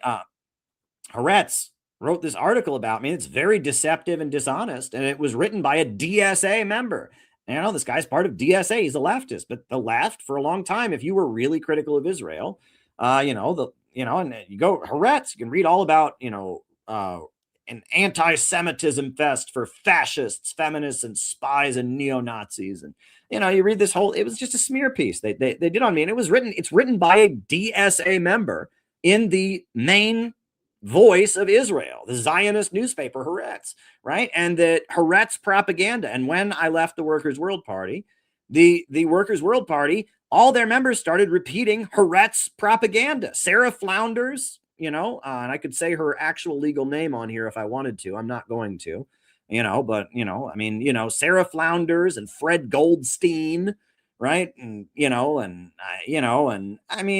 all were repeating Haaretz Zionist propaganda against me, right? Because they're crypto Zionists. That's really what they are. And I realized when I came to New York, I was never going to really be a respected member of that organization because I'm one of them as far as they're concerned, right? It's funny. I was an atheist when I first moved to New York, but, even the way I talked, would make them cringe. I remember one time I said in my speech, I said, they tell us America is a land of milk and honey. And I saw just a cringe like, oh, that's from the Bible. He must be one of those Christians. He must be in the KKK. It's like, there's just this bigotry, right? There's this idea and that's why they all have Trump derangement syndrome, right? No good person could ever vote for Trump. Right? No good person could just want America first. No good person could ever be concerned about immigration and crime, right? All the people in Ohio, I was once told by one of them that every single person in Ohio believes that Jews have horns and tails. Every single one. Well, no, we don't. I've never met anyone in my life who's stupid enough to think Jews have horns and tails. But that's what Zionists believe. And there are people who claim to be communists, who claim to oppose Israel, who told me with a straight face, I know for a fact everyone in Ohio where you're from, Caleb, believes Jews have horns and tails. No, they don't. Okay? No, they don't. And, but they live in this delusional world where people from small towns like mine and people who grew up religious and people like we're all, a bunch of Ku Klux Klan cross burning. We all just sit around every day talking about how we want to kill the Jews. That's what they believe, right? They have this persecution complex that they came by fairly through thousands of years of persecution, through fleeing Europe because of the Holocaust. So I'm not saying that they haven't come by it fairly and honestly, but it's complicated. All these issues are complicated. But yes, now on the left, you can talk a little bit about the role of the Israel lobby. But Mearsheimer and Walt, right? John Mearsheimer and Stephen Walt wrote this book called The Israel Lobby, and it came out during the Obama administration. And the left went crazy against it. Just basically all it said, it was pretty mild. It just said Israel has a lot of power and that there's a big section of the American economy that's tied in with Israel, that the Iraq war, it was people that were tied to Israel that were pushing for it. And like, there were all kinds of like communists who were like, no, this is not true. It is all U.S. imperialism. And I even said that. That was the party line, right? No, U.S. imperialism is the enemy. That's anti-Semitism.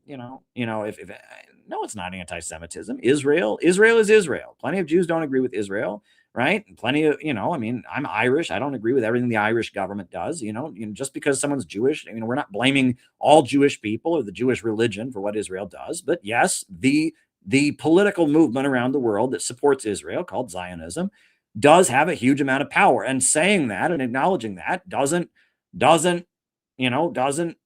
make you a Nazi. Right. But because even in the left, right, that was taboo. A lot of people, unfortunately, they become aware of that inescapable truth. That is objectively true. It is objectively true that Israel has a huge amount of power in America. That is a fact, right? Look, I can even talk about, anyway, I could give you many examples of this, right? But, Israel has a huge disproportionate amount of power in America. That is true.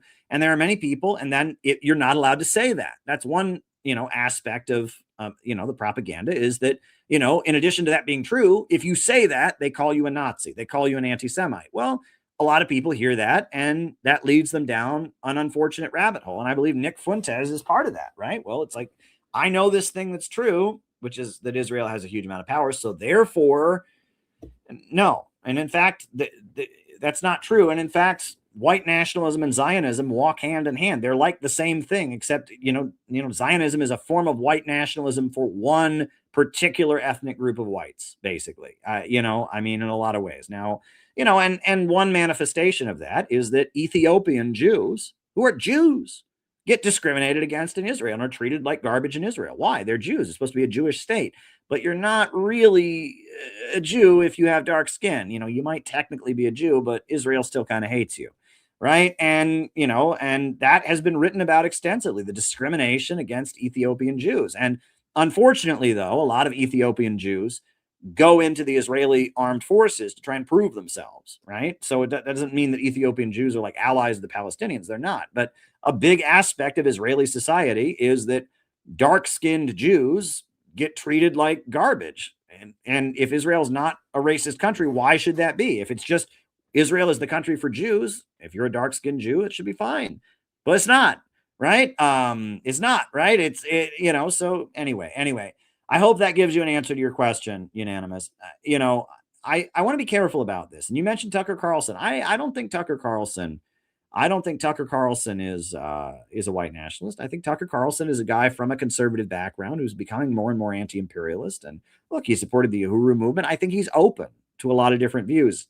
Some things he says I don't agree with, but lately he's said a lot of really good stuff. And I don't know you personally, Unanimous. I mean, I think you've come on these streams a couple times, but I would urge you, you don't have to fight with these people every day. You know what I mean? Yes, there are a lot of people that are saying good anti-imperialist stuff that also say confused stuff. And, but, I don't know. I don't know. I mean, what you do is up to you, but this stream is not going to we're not going to get on here and just bash right-wingers all day long. A lot of the questions you ask me are like, refute this thing that people that are closer to what we're saying on a lot of issues say. And it's like, we need to whenever Tucker Carlson does something good, I want to highlight. I don't want to fight with Tucker Carlson. I think he's great. He's great in a lot of ways, on Russia, on Uhuru, on so many issues, right? He even plugged my Houthi book. Did you see this? I don't know if folks saw this, right? I haven't had a chance to talk about it on this stream. I don't know if you saw this, right? This is awesome, right? This is awesome. As soon as this happened, like 6 people messaged me about this. Oh, it's too short. Well, he said the name of my book on his channel. Who are the Houthis? What are they fighting for? And he knows we exist. He's friends with Tara Reid. He's friends with the Uhuru movement. He knows that we exist. So, yeah, there you go. There you go. So he said the name of my book on the Houthis. He's had Dan Kovalik on his show before. He might have me on. I think he should. If he's smart, he'll have me on his show. So there you go. All right. And another coffee is from Diana Barahona. But Diana and I go way back. She's been like my Facebook friend for years. And, I guess I don't want to reveal too much about Diana, but I know she was in LA for a long time. I don't think we've ever met in person, but she's somebody who's been I've been vaguely aware of on the internet for a while. I think she came on one time we did a stream. She said, Venezuela and the USA are working together to fight the cartels. Elon gave the terrorist opposition satellite communications devices, and since then the government knows everything they say and do and makes it public every Wednesday. I don't think the U.S. government and Venezuela are working together. I think that the U.S. government and the cartels, I think the Venezuelan government hates the cartels, and the idea that the cartels work for Venezuela is absurd. But the idea that they're working together, I think the U.S. government is trying to overthrow the Venezuelan government. But I wish that were true. I hope that's true, Diana. I wish if that was the case, that'd be awesome, right? And that would be the smart thing, right? If I was Trump, that's what I would do. I would team up with Venezuela to fight against these gangs, right? That's what I would do. But unfortunately, I don't think that's what is actually happening. But that would be nice. That'd be great if the U.S. government and the Venezuelan government teamed up to fight the cartels. That'd be awesome. That'd be great. I just don't think that's really happening. All right. So yeah, if you got anything else you want me to talk about, you can buy me a coffee is the best way to do it. We also do Rumble rants. Penny has sent a Rumble rant. She has a video she wants me to show, so we'll do that next. But just a reminder, if you got anything you want me to talk about, you can send me a Rumble rant. You can Cash App me at CalebMoppa22. The best way to get me talking about something is to buy me a coffee. But yeah, Penny sent a video in about China mangroves. So we'll put that on. What about China women groves? This is a little sexist. I'm just kidding. Just kidding. That's a stupid joke. But anyway, all right. So, all right. Download. We'll put the video about China mangroves on. There we go. There we go. All right. So, yeah, so I'm downloading Penny's video about Chinaman groves, right? It sounds almost like I'm saying something offensive, right? If you say Chinaman, that's like a racist term, but I'm saying Chinaman groves. So I don't know, not using a racial slur there, right? But there we go. There we go. Anyhow. All right. And then in addition to Penny, we've got Leo Messi, and he said, young men are becoming increasingly bigoted. I do see the need for denazification. Okay, you're trolling me. That's ridiculous. That's ridiculous. Yeah, and Leo, I don't think young men are becoming bigoted. I really don't. The amount of interracial stuff. I mean, this country is more integrated than it's ever been. On this stream before, I didn't, before I was born in the 70s, right? The show Roots, like when it went on TV, people had no idea that black people's names were not their original names and stuff like that. Like, this country is more racially integrated than ever before. There's more sensitivity around issues of white privilege and things like that than I've ever seen. Like, no. And what you said there, I think you're trolling. You're being silly there. You're making jokes. I'm not even going to read what you wrote aloud. I think you're trolling me. Yeah.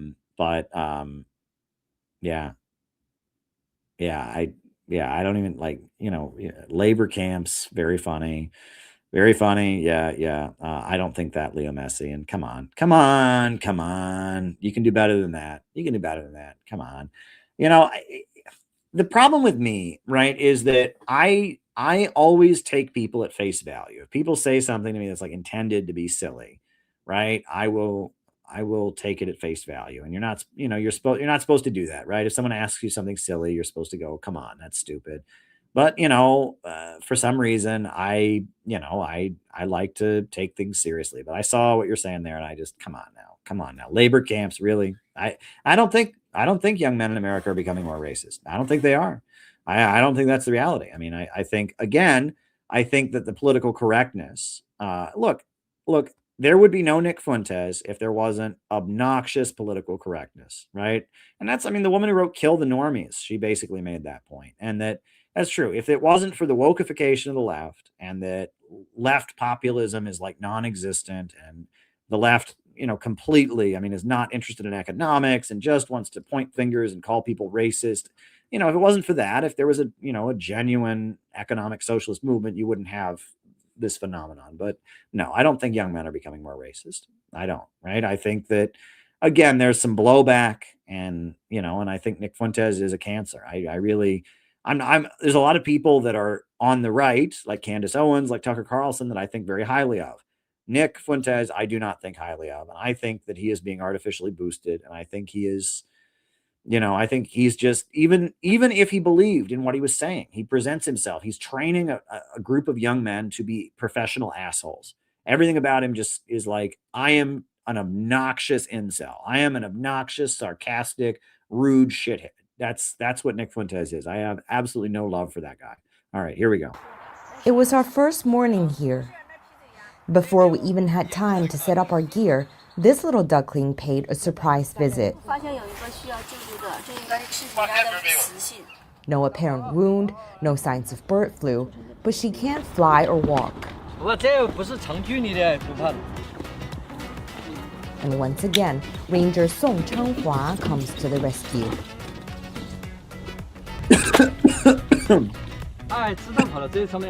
He's worked here for 25 years and gets around the mud flats like no other. Not exactly the kind of welcome we'd expected, but a reminder of why places like this matter. Location: Futian Mangrove National Nature Reserve in Shenzhen. Out of China's 475 national-level nature reserves, this is the smallest one, and the only one in a city's urban core. 我一直说这片红树林呢很小，你看才100公顷，但是呢，大家为什么这么备受关注？就是因为这里有很多的候鸟。It sits on one of the Earth's most important bird migration routes, the East Asia-Australasia Flyway. Every year, about 100,000 migratory birds stop here to rest, feed, and overwinter. The mangrove forest here offers a haven.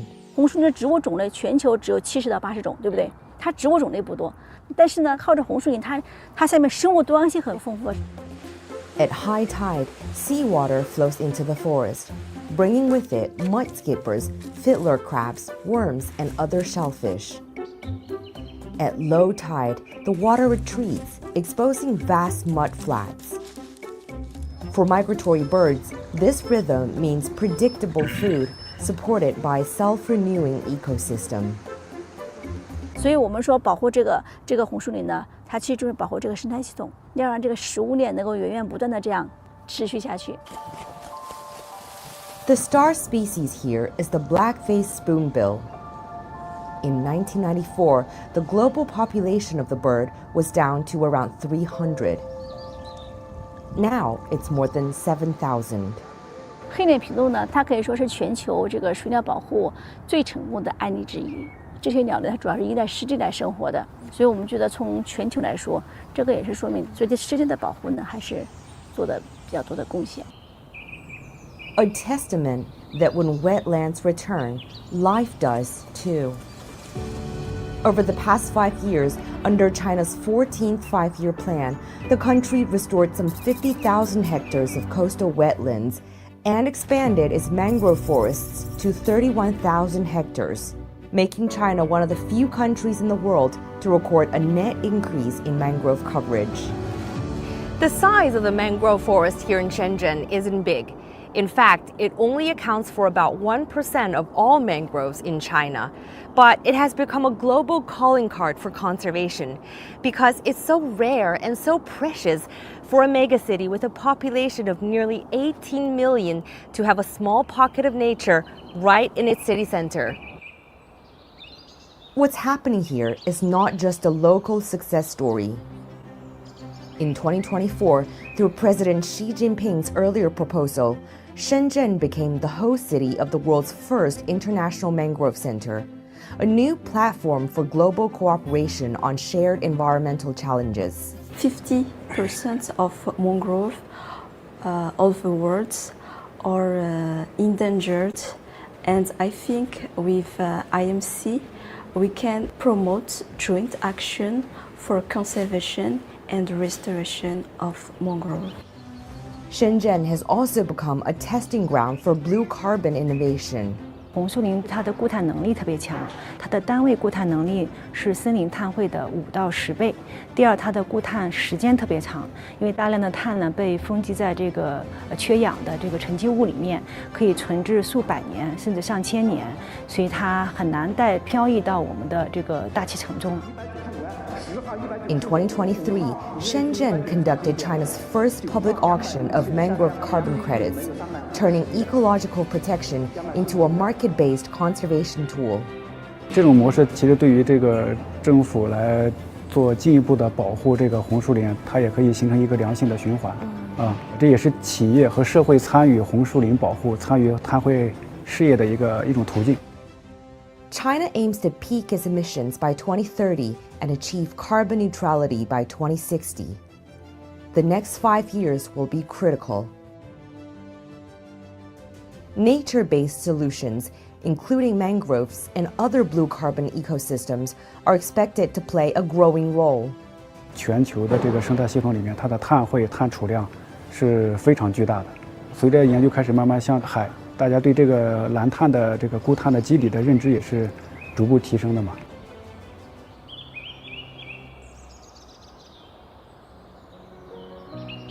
累了，好辛苦的。在看到有很多鸟过来呀，像特别是冬天的时候，肯定心情也比较好了。候鸟就比较认同我们这里保护的比较好，环境也好嘛，过来又没有危险这里。A small reserve making a big impact. And sometimes the final verdict arrives on wings. 桃园 CGTN Shenzhen. All right. And that was about the Chinaman groves. And now we have a video that Phil sent, Phil, our friend Phil, our community member, CPI member Phil, had a Christmas video. Here we go. For me this Christmas, I only ask God that those who are watching this video have their wishes fulfilled and that they are very happy with their loved ones. May God enlighten and keep them. Greetings. All right. Well, that's very nice. That was a parrot. Now, my question is, was that AI generated, or was that a real parrot saying all of that? There we go. Thank you, Phil, for that. So I do want to remind people, if you have any questions, you can buy me a coffee. And I am going to put on the end of the year video of CPI, the end of the year report that I did for CPI. It's on this channel. It's been up for a few days, but I'm going to put it on just because I want you all to see what we did. And so if you will put on the video, it's 27 minutes, and then I'll answer any more questions people have. And then that'll be the end. That'll be tonight. But I can answer any more questions people have got. I'm still getting over my cold, as you can hear. I'm coughing a little bit, but I'm getting over it gradually. So yeah, here's the end of the year report of what our great anti-imperialist community has done this year. The Center for Political Innovation. The Center for Political Innovation. We are the Center for Political Innovation. The Center for Political Innovation. We are the Center for Political Innovation. The Center for Political Innovation. For Political Innovation. We are the Center for Political Innovation.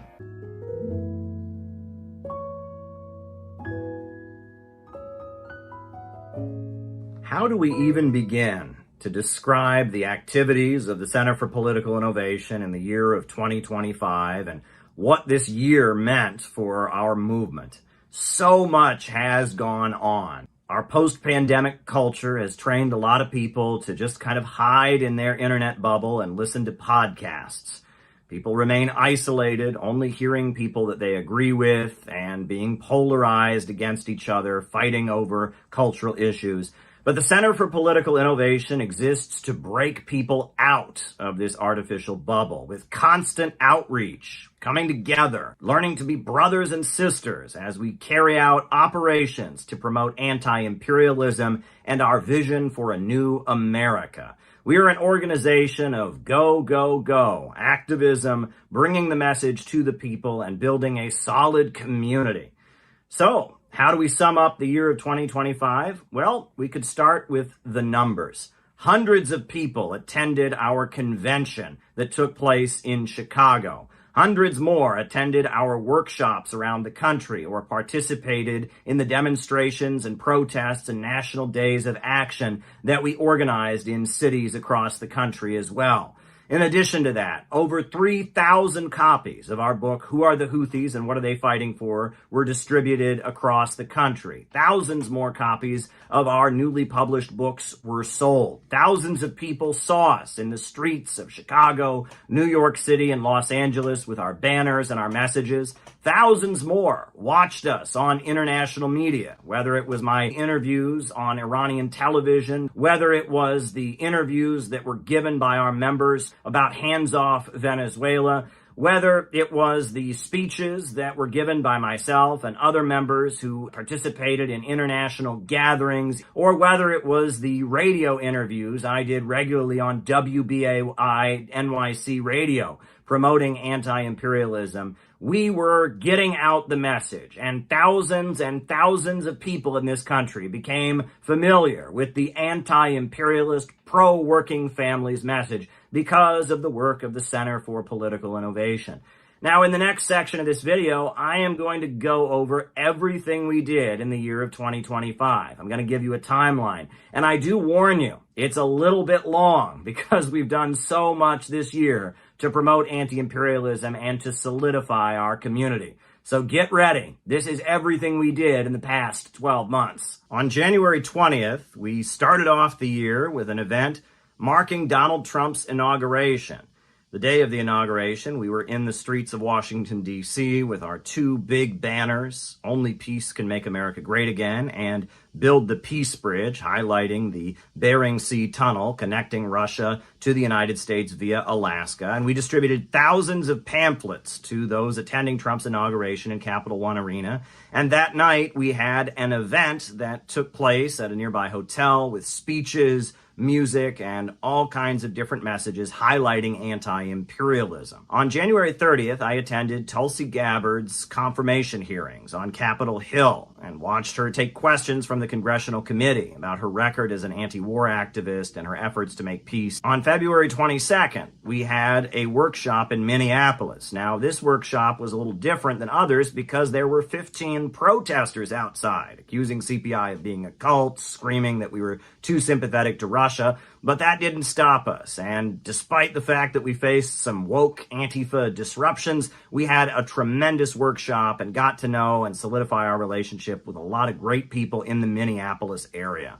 March 14th through 16th, John McCarthy represented us at the Uhuru Solidarity Movement's National Convention. John McCarthy was presented with an award for all that he had done to stand with the Uhuru movement and to connect the Uhuru movement and the Center for Political Innovation with each other throughout the process. On April 7th, as we were gathering in Chicago to start the process of building for the convention, we held a demonstration in Millennium Park. And at the demonstration, we emphasized no war against Iran, and we unfurled our banner and did quite a bit of outreach. It was a great way to kick off activities leading up to the convention. In the month of May, our member Jeff Young went and participated in the Great NATO Debate at Dayton Public Library, a debate about the role of NATO as the NATO Summit and anniversary celebration was happening. It was really great that a member of the Center for Political Innovation could be chosen as the anti-war voice. May 24th, we had an all-day workshop in Los Angeles themed around our booklet, Do You Believe in Growth? We had a lively Q&A discussion and solidified more relationships in the Los Angeles area. June 5th and 6th, I represented the Center for Political Innovation at the Global Digital Forum held in Nizhny Novgorod in Russia. And at the gathering, I had the opportunity to make a presentation to hundreds of anti-imperialist voices, telecommunications experts, and others from the African continent, from Asia, from countries like Vietnam and countries like South Africa, countries like North and South Korea. And I emphasized in my remarks that Western media was on the defensive, but now was the time to not fall into the manipulations and efforts to divide anti-imperialists using social media schemes. June 13th through 24th, as Israel and Iran were exchanging missiles, I was featured every night as a guest on Press TV, giving lengthy interviews, presenting the anti-war perspective to Iranian audiences. It was really an honor to be trusted enough to give an anti-war perspective at a time that Israel and Iran were in an active war situation. And it was really important that I was able to speak and represent the anti-war perspective coming from an American voice to the Iranian viewers who were watching their country be bombed. June 24th, we hit the streets of Chicago to honor Ibrahim Traore and to do educational work promoting this new African leader who's leading the Union of Sahel States. Now, the rally went viral in African media and was seen all over the world. It was a really big deal that people in America on the streets of Chicago were honoring Ibrahim Traore, the great African anti-imperialist. And we also received a phenomenal response from hundreds of Chicago residents who were walking by and took our leaflets and learned about the great African leader. July 12th, we had our national convention in Chicago, themed around Working Families First, Defeat the Deep State for a New World of Peace and Innovation. And it was quite a gathering. It was attended by over 260 people, and we gave awards to prominent guests. It was a tremendous step forward for our organization. On July 13th, we held the Chicago Sessions, a gathering for a lengthy Q&A in Chicago to discuss the future of the Center for Political Innovation. It was a great day as well. On July 15th, we gathered to have yet another rally to support Ibrahim Traore, this time on the streets of Rockford, Illinois, where we raised awareness and again received a very positive response. It was great to get out in the streets and do anti-imperialist educational work. August 7th, we co-signed an official letter to the United Nations from the Islamic Human Rights Commission of Iran, condemning Israel's crimes against the Palestinians and calling for international action to stop Israeli atrocities. On August 15th, members of CPI in 8 different cities participated in a national day of action to support the peace talks taking place in Alaska between Donald Trump and Russian President Vladimir Putin. We raised the slogan, "We support peace talks, end Ukraine war," and we also made a point of thanking Tulsi Gabbard for her revelations about the Russiagate hoax that made it possible for Donald Trump and Putin to meet and take steps toward ending the Ukraine conflict. On August 25th, we published the book Trotsky and the Neoconservatives, which became an immediate smash hit success. It was #1 on Amazon in the category of radical political thought. And I did interviews about the book with Kim Iverson, Do Dissidents, and a number of other hosts. The book has received quite a positive reception as explaining the continuity between Trotskyite, petty bourgeois revisionism and the neoconservative bloodlust and war drive that has been guiding U.S. foreign policy. On August 29th, Noah and myself drove out to Detroit for the People's Conference for Palestine, where we distributed over 1,000 copies of the book, Who Are the Houthis and What Are They Fighting For? We went into the conference knowing that the PSL organizers would be hostile, and they were. We were removed by PSL thugs because they don't really support the Houthis, and they don't really support anti-imperialism, and they really didn't want our message to be heard. But that didn't stop us from getting thousands of books into the hands of pro-Palestine activists and showing them what a real anti-imperialist organization that doesn't tail after wokeness is really like. On September 19th, I was able to speak with Roger Waters, the Pink Floyd rock star, about his support for the Palestinians, as well as his support for the Houthis of Yemen. It was a dynamic conversation that was seen all over the world. Say something about the Yemenis and how the Yemeni people have stood with Palestine. The Yemenis are, the Houthis. Their response to this has been quite remarkable. And when the USA pulls the full power of its army at them, they go, "We're doing the right thing," and they are. Standing with the people of Palestine is the right thing to do today. So we stand with the Houthis and with the people of Yemen, and we have done all the way through. So, thank you. All right. On September 20th, Noah Shank represented the Center for Political Innovation at the World Youth Festival gathering in Russia, as well as at the Intervision International Songwriting Competition.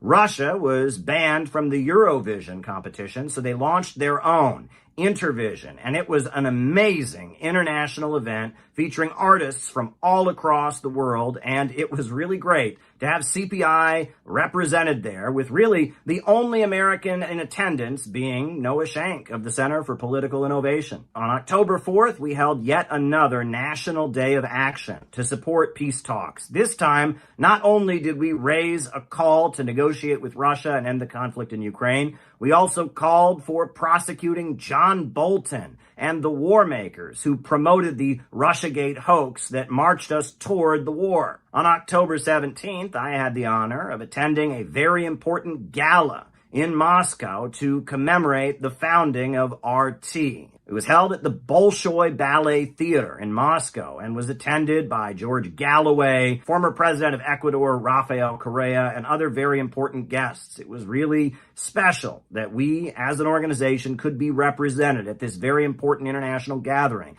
to commemorate the rise of anti-imperialist media and alternative voices that challenge Western narratives. On October 18th, the Democratic Party called No Kings rallies around the country, and we decided to crash the show. We disrupted the No Kings rallies, saying, "Hands off Venezuela." And in cities across the country, CPI was on the scene to bring an anti-war message to this Trump derangement syndrome foolishness that the Democratic Party had organized. In America, solo el pueblo salva al pueblo.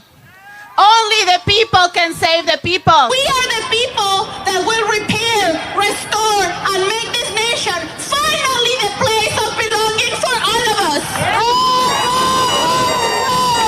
Hands up Venezuela! Hands up Venezuela! Hands up Venezuela! Hands up Venezuela! Hands up Venezuela! As an indigenous Mexican, jobs and schools for us all.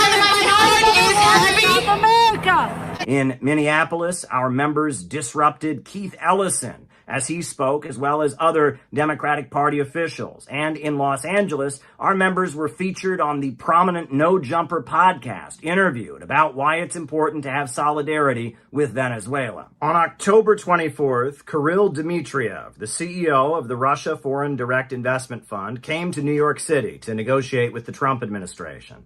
I was able to be there as one of those who greeted Dmitriev outside of his hotel. And that night, we organized a demonstration in Times Square to say Russia is not our enemy. We support peace talks. It was certainly exciting. On October 27th, we launched a national outreach campaign aimed at food banks across the country because, due to the government shutdown, at that point, 42 million Americans were poised to lose their food benefits. We went to food banks across the country, raising a message of anti-imperialism, explaining who our government really works for and what could be done if we had a government that actually worked in the interests of America's working families and not the Wall Street globalist imperialist system. On November 1st, the Center for Political Innovation was happy to join the Hands Off Uhuru annual Black is Back March. We were proud to join this rally that had been happening in Washington, D.C., outside the White House for the past 17 years as allies of the Uhuru movement.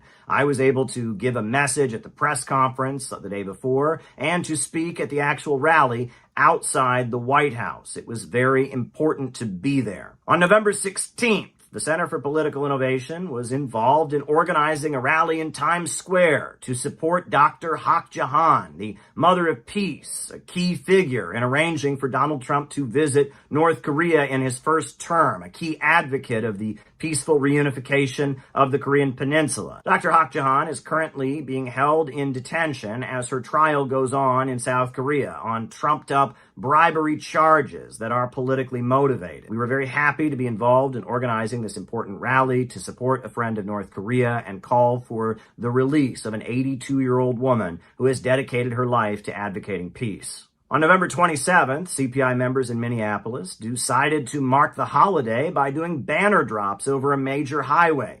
The banners said, "Hands off Venezuela," and "Jobs, healthcare, schools for America, not weapons for Ukraine." They also got together and had a meal and made plans to expand our activities in the Minneapolis area. On December 6th, CPI members in Los Angeles attended a Hands Off Venezuela demonstration, and they were actually featured on local TV as advocates in opposition to attacks on Venezuela, supporting the Venezuelan people and exposing the false claims about drug trafficking being used to target Venezuelan fishermen. Our members in LA have been doing relentless outreach, hitting the streets of Venice Beach, going to farmers markets, everywhere they can to raise an anti-imperialist message saying hands off Venezuela and opposing imperialism. They've gotten involved with local bookstores and been doing a huge amount of outreach. The LA branch certainly deserves credit for their relentless efforts to spread the message, as do the folks in Minneapolis who are constantly doing outreach. Our members are go, go, go. On December 13th, we were part of an important webinar by the Uhuru movement to launch a coalition to overturn the Foreign Agents Registration Act. This was a very, very important webinar because this campaign could open the door to a lot more security and protection of civil liberties for those of us who oppose war and want peace with anti-imperialist countries. We are very excited about the campaign that has been launched to overturn the Foreign Agents Registration Act. Why is it that at the end of every year I do a video like this and go over all the outreach and all the workshops and all the national days of action that we convene? It's because of the fact that out there are a lot of people who claim to agree with what the Center for Political Innovation stands for, who really don't do anything. We live in the age of podcasts and constant social media drama, but CPI is real. We are organizing people, we are meeting new people who would never go looking for this kind of message online, and we are training them to get to know each other and to organize and do real outreach. We are building an in real life activist project to promote anti-imperialism. And it's important. Many people in our society right now are feeling left behind and forgotten, and CPI has given them a place that they can belong while being educated about how we can struggle to build a new America. Now, we've got some big plans for the coming months. First of all, January 11th, we are kicking off the new year with a great event in New Jersey. It's going to be a spectacular event themed around the name Earth is Awakening, America Should Join. We'll be giving awards to 4 different important anti-imperialist activists. In addition to that, there will be speeches, music. Garland Nixon is attending. Some rather important international guests are going to be there. There's going to be a full dinner buffet. It's going to be a tremendous time. I hope that you register at the link down below and come to our event in New Jersey, because it's going to be a spectacular day with CPI members from around the country making plans to build, build, build. We're planning to have yet another national convention, this time once again in the Chicago area. We're picking the date of August 15th. The date is significant because it will be the anniversary of Trump and Putin's meeting in Alaska, which points toward an improved relationship and the transition of the United States toward joining the rising new economy around the world. We plan to convene a major anti-imperialist gathering in the heartland of America. We need you there on August 15th. Between now and August, we're planning a series of regional workshops in areas with active innovation circles, so we can get to know local people and tell them about the organization and excite them about the upcoming convention. On March 15th, we're looking to have regional house parties for City Builders Day to tell the story of the assassination of Julius Caesar and what it means for us in the age of declining imperialism here in the United States of America. Themes for the upcoming year will be the important effort to overturn the Foreign Agents Registration Act and defend civil liberties. We also plan to focus on demanding that peace deal with Russia be signed and the Ukraine war come to an end. In addition to that, we plan to emphasize that China is not our enemy and that Israel does not work in the interests of America's working families, that Iran and the Yemeni people are not our enemies, and that solidarity with the people of the world in their struggle against the same big banks and corporations that are destroying the lives of American working families is essential. We're going to be doing lots of outreach, lots of education, and partnering with lots of different organizations to spread awareness and push the truth in difficult times. The end of the year is a great time to donate.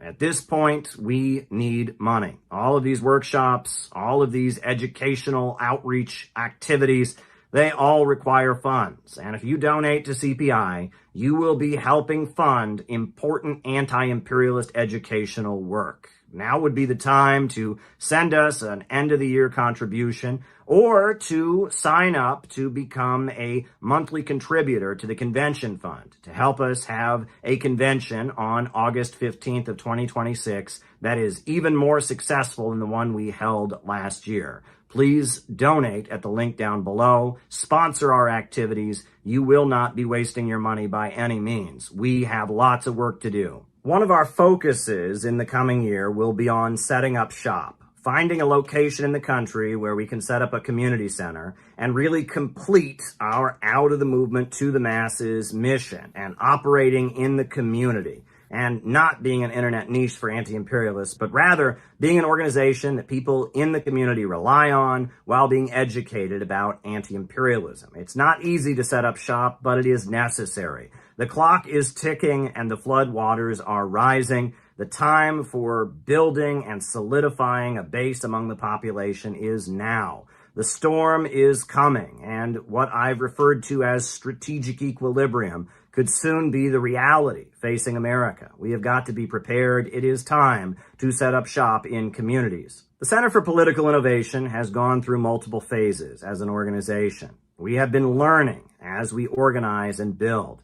The year of 2023 was the year of the comeback. We relaunched the organization and did some spectacular things. We sponsored the Rage Against the War Machine protests in Washington, D.C. and hosted Scott Ritter. We also had a great national convention in Portland, Oregon. The year of 2024 was a year of sharpening and solidifying our organization. There were some key organizational struggles that took place where we had to make clear we were no longer seeking to categorize ourselves as a communist organization, but instead having a more accurate orientation that reflected where the global anti-imperialist movement is currently at and what our vision for an America beyond globalism and imperialism, where human creativity is invested in and cultivated, would really be like. We also, in the year of 2024, launched a struggle against Khrushchevism because members of our organization had become infected with the kind of liberal thinking that makes organizing a serious organization in America almost impossible. We had to struggle against those who were enamored with internet personalities or too scared of being labeled a cult of personality to really get real work done. The innovationist turn took place in the year of 2024, and it was a great step forward organizationally, solidifying those who were with us. In the year of 2024, we also got to participate in the World Youth Festival and speak directly with the Russian president, and we played a very, very important role in the Uhuru trial and the proceedings that went on. We intervened in the U.S. election with our Peace MAGA campaign. The Kamala Harris book went viral. That was the year of 2024. Now, this year, 2025, has been the year of relentless struggle. This has been a year where we've been in the streets all over the country preaching anti-imperialism. Something very glorious is happening with our organization. As our strategy has become more clear to us, as our ranks have become more solidified, the optimism that flows from our members is becoming more and more apparent. People who interact with us can tell we have something very, very special, and we are filled with hope. Our organization is playing a vital and important role. And as there is hope for ending the conflict in Ukraine, as more and more Americans are waking up to the role of the Israel lobby and the hopelessness and fruitlessness of these endless wars, as there is a rising awareness that the greed of Wall Street shouldn't be the basis for our economy, the role of our organization is becoming more and more important. And our members are learning to work with each other and to be in solidarity with each other and to engage with people in ways they never have before. New people are trickling into our ranks. It's a very, very exciting time. The Center for Political Innovation is marching ahead. This has been a great year of huge successes for our organization. And in addition to that, it has been a moment where our role is becoming more and more vital and more important. So, if you can send us a contribution to help fund our activities, that would be great. And we'll see you in January in New Jersey. We'll see you in August in Chicago. And we hope that you can become a member and get involved in our activities. A lot of exciting things are happening. It's time to loudly scream from the heavens, Russia is not our enemy. China is not our enemy. We need a government of action to fight for working families. Dare to struggle, dare to win. The Center for Political Innovation is marching forward. Happy New Year.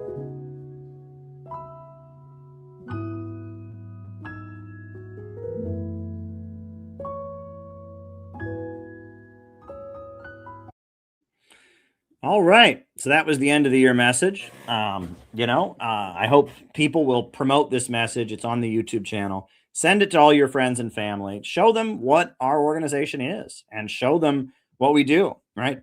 I think more than any other video that I put out, these end of the year messages where I go over everything that we have done are really important. And that's the third one I've done. And if you look at these videos, I mean, you can just see so much activity that we have done. I mean, you will understand why we exist and why some blowhard on the internet, who's got a really nice haircut is not anything compared to what we are, right? That we're building a real movement, and other people who like to run us down or talk shit don't know what they're talking about. We're actually doing it. Go, go, go. We are building a real community, and, things are getting serious. So now, I said if there's any more questions, I would answer them. There is one more. Raphael in Glasgow said, Brexit appears to have made the British working class people worse off. Brexit was also promoted by various reactionaries. Why should anti-imperialists see Brexit as a good thing? Well, first question I have, I just don't know. I just am not familiar enough with the UK's economy. How is it making them worse off? Are you saying that it has resulted in wages going down for British workers? It has made British people less economically prosperous. If that's true, that's not good. I'm not for that, obviously. But you know, are you sure?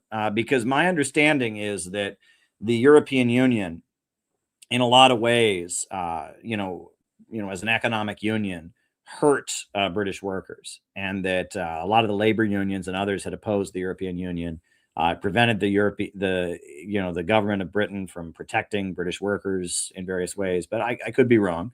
That said, why should Brexit be supported? Because of the simple reason that the main threat to all of humanity, including the British working class, as well as the American working class, is imperialism. And the European Union, by solidifying the Western colonial powers of Britain and France and Germany and bringing them all together to concentrate their power, has enabled them to more viciously exploit the people of the developing world and to more effectively solidify their system and its grip over the world. And that the only future for British working people, as well as American working people, is the destruction of that system and a new world rising around the world, and joining a rising new economy based on win-win cooperation. And so maybe in the short term, it has economically hurt British workers. My understanding is that that may not be the case, but maybe it is. I just don't know enough. But ultimately, anything that solidifies and strengthens the globalist imperialist system is bad for British working people, and it's bad for humanity. And anything that helps fracture that system and creates distance between the various imperialist and colonial powers of Europe, between America and the EU, between anything that divides the imperialists and helps create bonds and connections with the rising new economy is a good step forward, and will eventually lead to good things in the long term. Who was the first person to propose the European Union? Trotsky. Leon Trotsky, right? He proposed the European Union. He called it the United States of Europe, and he went around advocating it. And who loudly opposed him doing so? Lenin. Lenin said, we don't want to concentrate the power of the colonial states in one, European Union. What we want is to defeat the colonial imperialist system, right? And so, yeah, ultimately, in the long term, entities like the European Union, like the IMF, the World Bank, those entities should be broken apart. And we want to strengthen the new economy rising in the world based on win-win cooperation. And we want to see the end of the outdated Western financial system based on the colonial power of imperialism. So there you go. There you go. That is my answer. And I hope that that's your answer. I would actually encourage people, I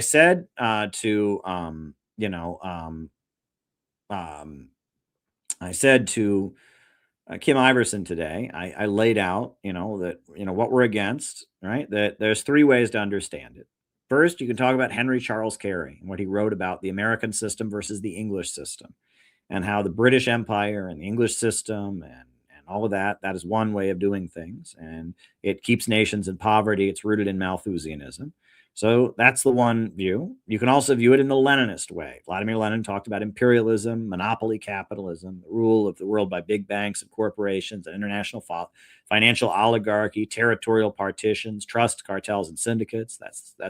And then there's a third understanding of Atlanticism, and the empires of the sea that build up big militaries and hold back development and control trade routes, versus empires of the land that invest in the development of civilization upon the land, right? And that there is a fundamental difference between civilizations of the land and civilizations of the sea, and that we are living in the dying age of the maritime empires. Just like the Roman Empire came to an end, the British Empire was usurped, and now the Western imperialist empire, that American imperialism, the American monopolies are a big part of, that system is coming to its end while we're seeing the rise of the Eurasian world island.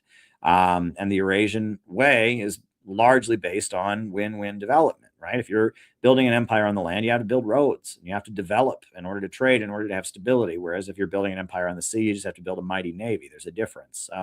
But whether you want to talk geopolitics, whether you want to talk Marxism, Leninism, or whether you want to talk American system theory versus the British Empire, we're dealing with the same entity, which is the sea-based international financial order, the rule of the world by big banks and monopolies, the Wall Street and London international financial system that has really just solidified its belief in Malthusianism, opposition to humanity. And at the fundamental point of disagreement is humanity good, something to be celebrated, human creativity good, or are human beings a cancer? Are human beings the source of the problems? Do we have overpopulation? And I would maintain that there is no overpopulation and that human beings are created in the image of God, and human creativity is godlike creative ability, and that human beings are the source of all wealth. Human labor power is the source of all wealth, and that we need a government that invests in people and invests in communities and rationally organizes the economy to ensure long-term economic growth.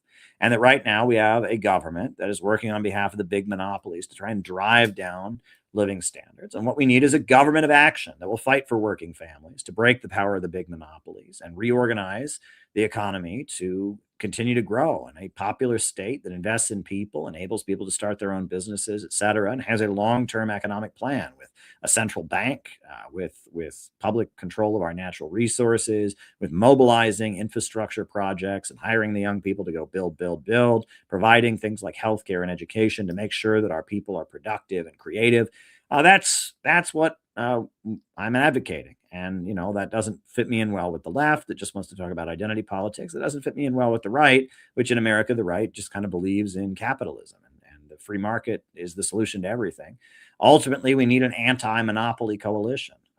The productive sectors of the American economy, the working class, the small businesses, even layers of big business that are pro-growth need to build a mass movement to break the power of the big monopolies and rescue America and transition America to not be part of the dying Western globalist imperialist system, but rather to be part of the new world that's rising and the new economy rising in the world. We need a government of action that'll fight for working families. That's what I believe. You know, and that is the innovationist perspective. And that is what I believe. And, you know, that's what we're going to be talking about at our upcoming event coming up. I saw we just had another registration. Another person is coming. A lot of people are registering. This is going to be a really, really great event in New Jersey. And so I really, really hope that you will come and join us in New Jersey. Good food, good music. It'll be a great day for all. It's going to be great. And hope that you'll be there. And, you know, I really thank everybody who's part of our community. Thank you, you know, everyone who's already sent me birthday messages, everyone who's going to send me birthday messages. They're already piling in on Facebook, and I do appreciate it. You know, we got a lot of work to do in the coming year, but we have an important mission. Try to keep our minds on the positive, try to be optimistic, try to be hopeful, and try to give people love. If you want to find happiness in this world, there are two ways to find it. One, build, construct, and make the world a better place. Two, love and connect with other people. And I hope that you can find both of those things in the new year. And I hope that our organization can help you to find both of those things, love and comradeship, as we build, and build a movement to rescue our country from the nightmare of the dying Western financial system. And on that note, I'm going to conclude this live stream. Thank you, everybody, and we'll be back. We'll be back.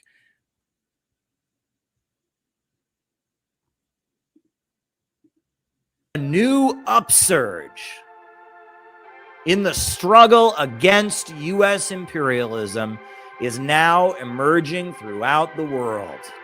Ever since World War II, U.S. imperialism and its followers have been continuously launching wars of aggression. But the people of various countries have been continuously waging revolutionary wars to defeat their aggression. And while the danger of a new world war still exists,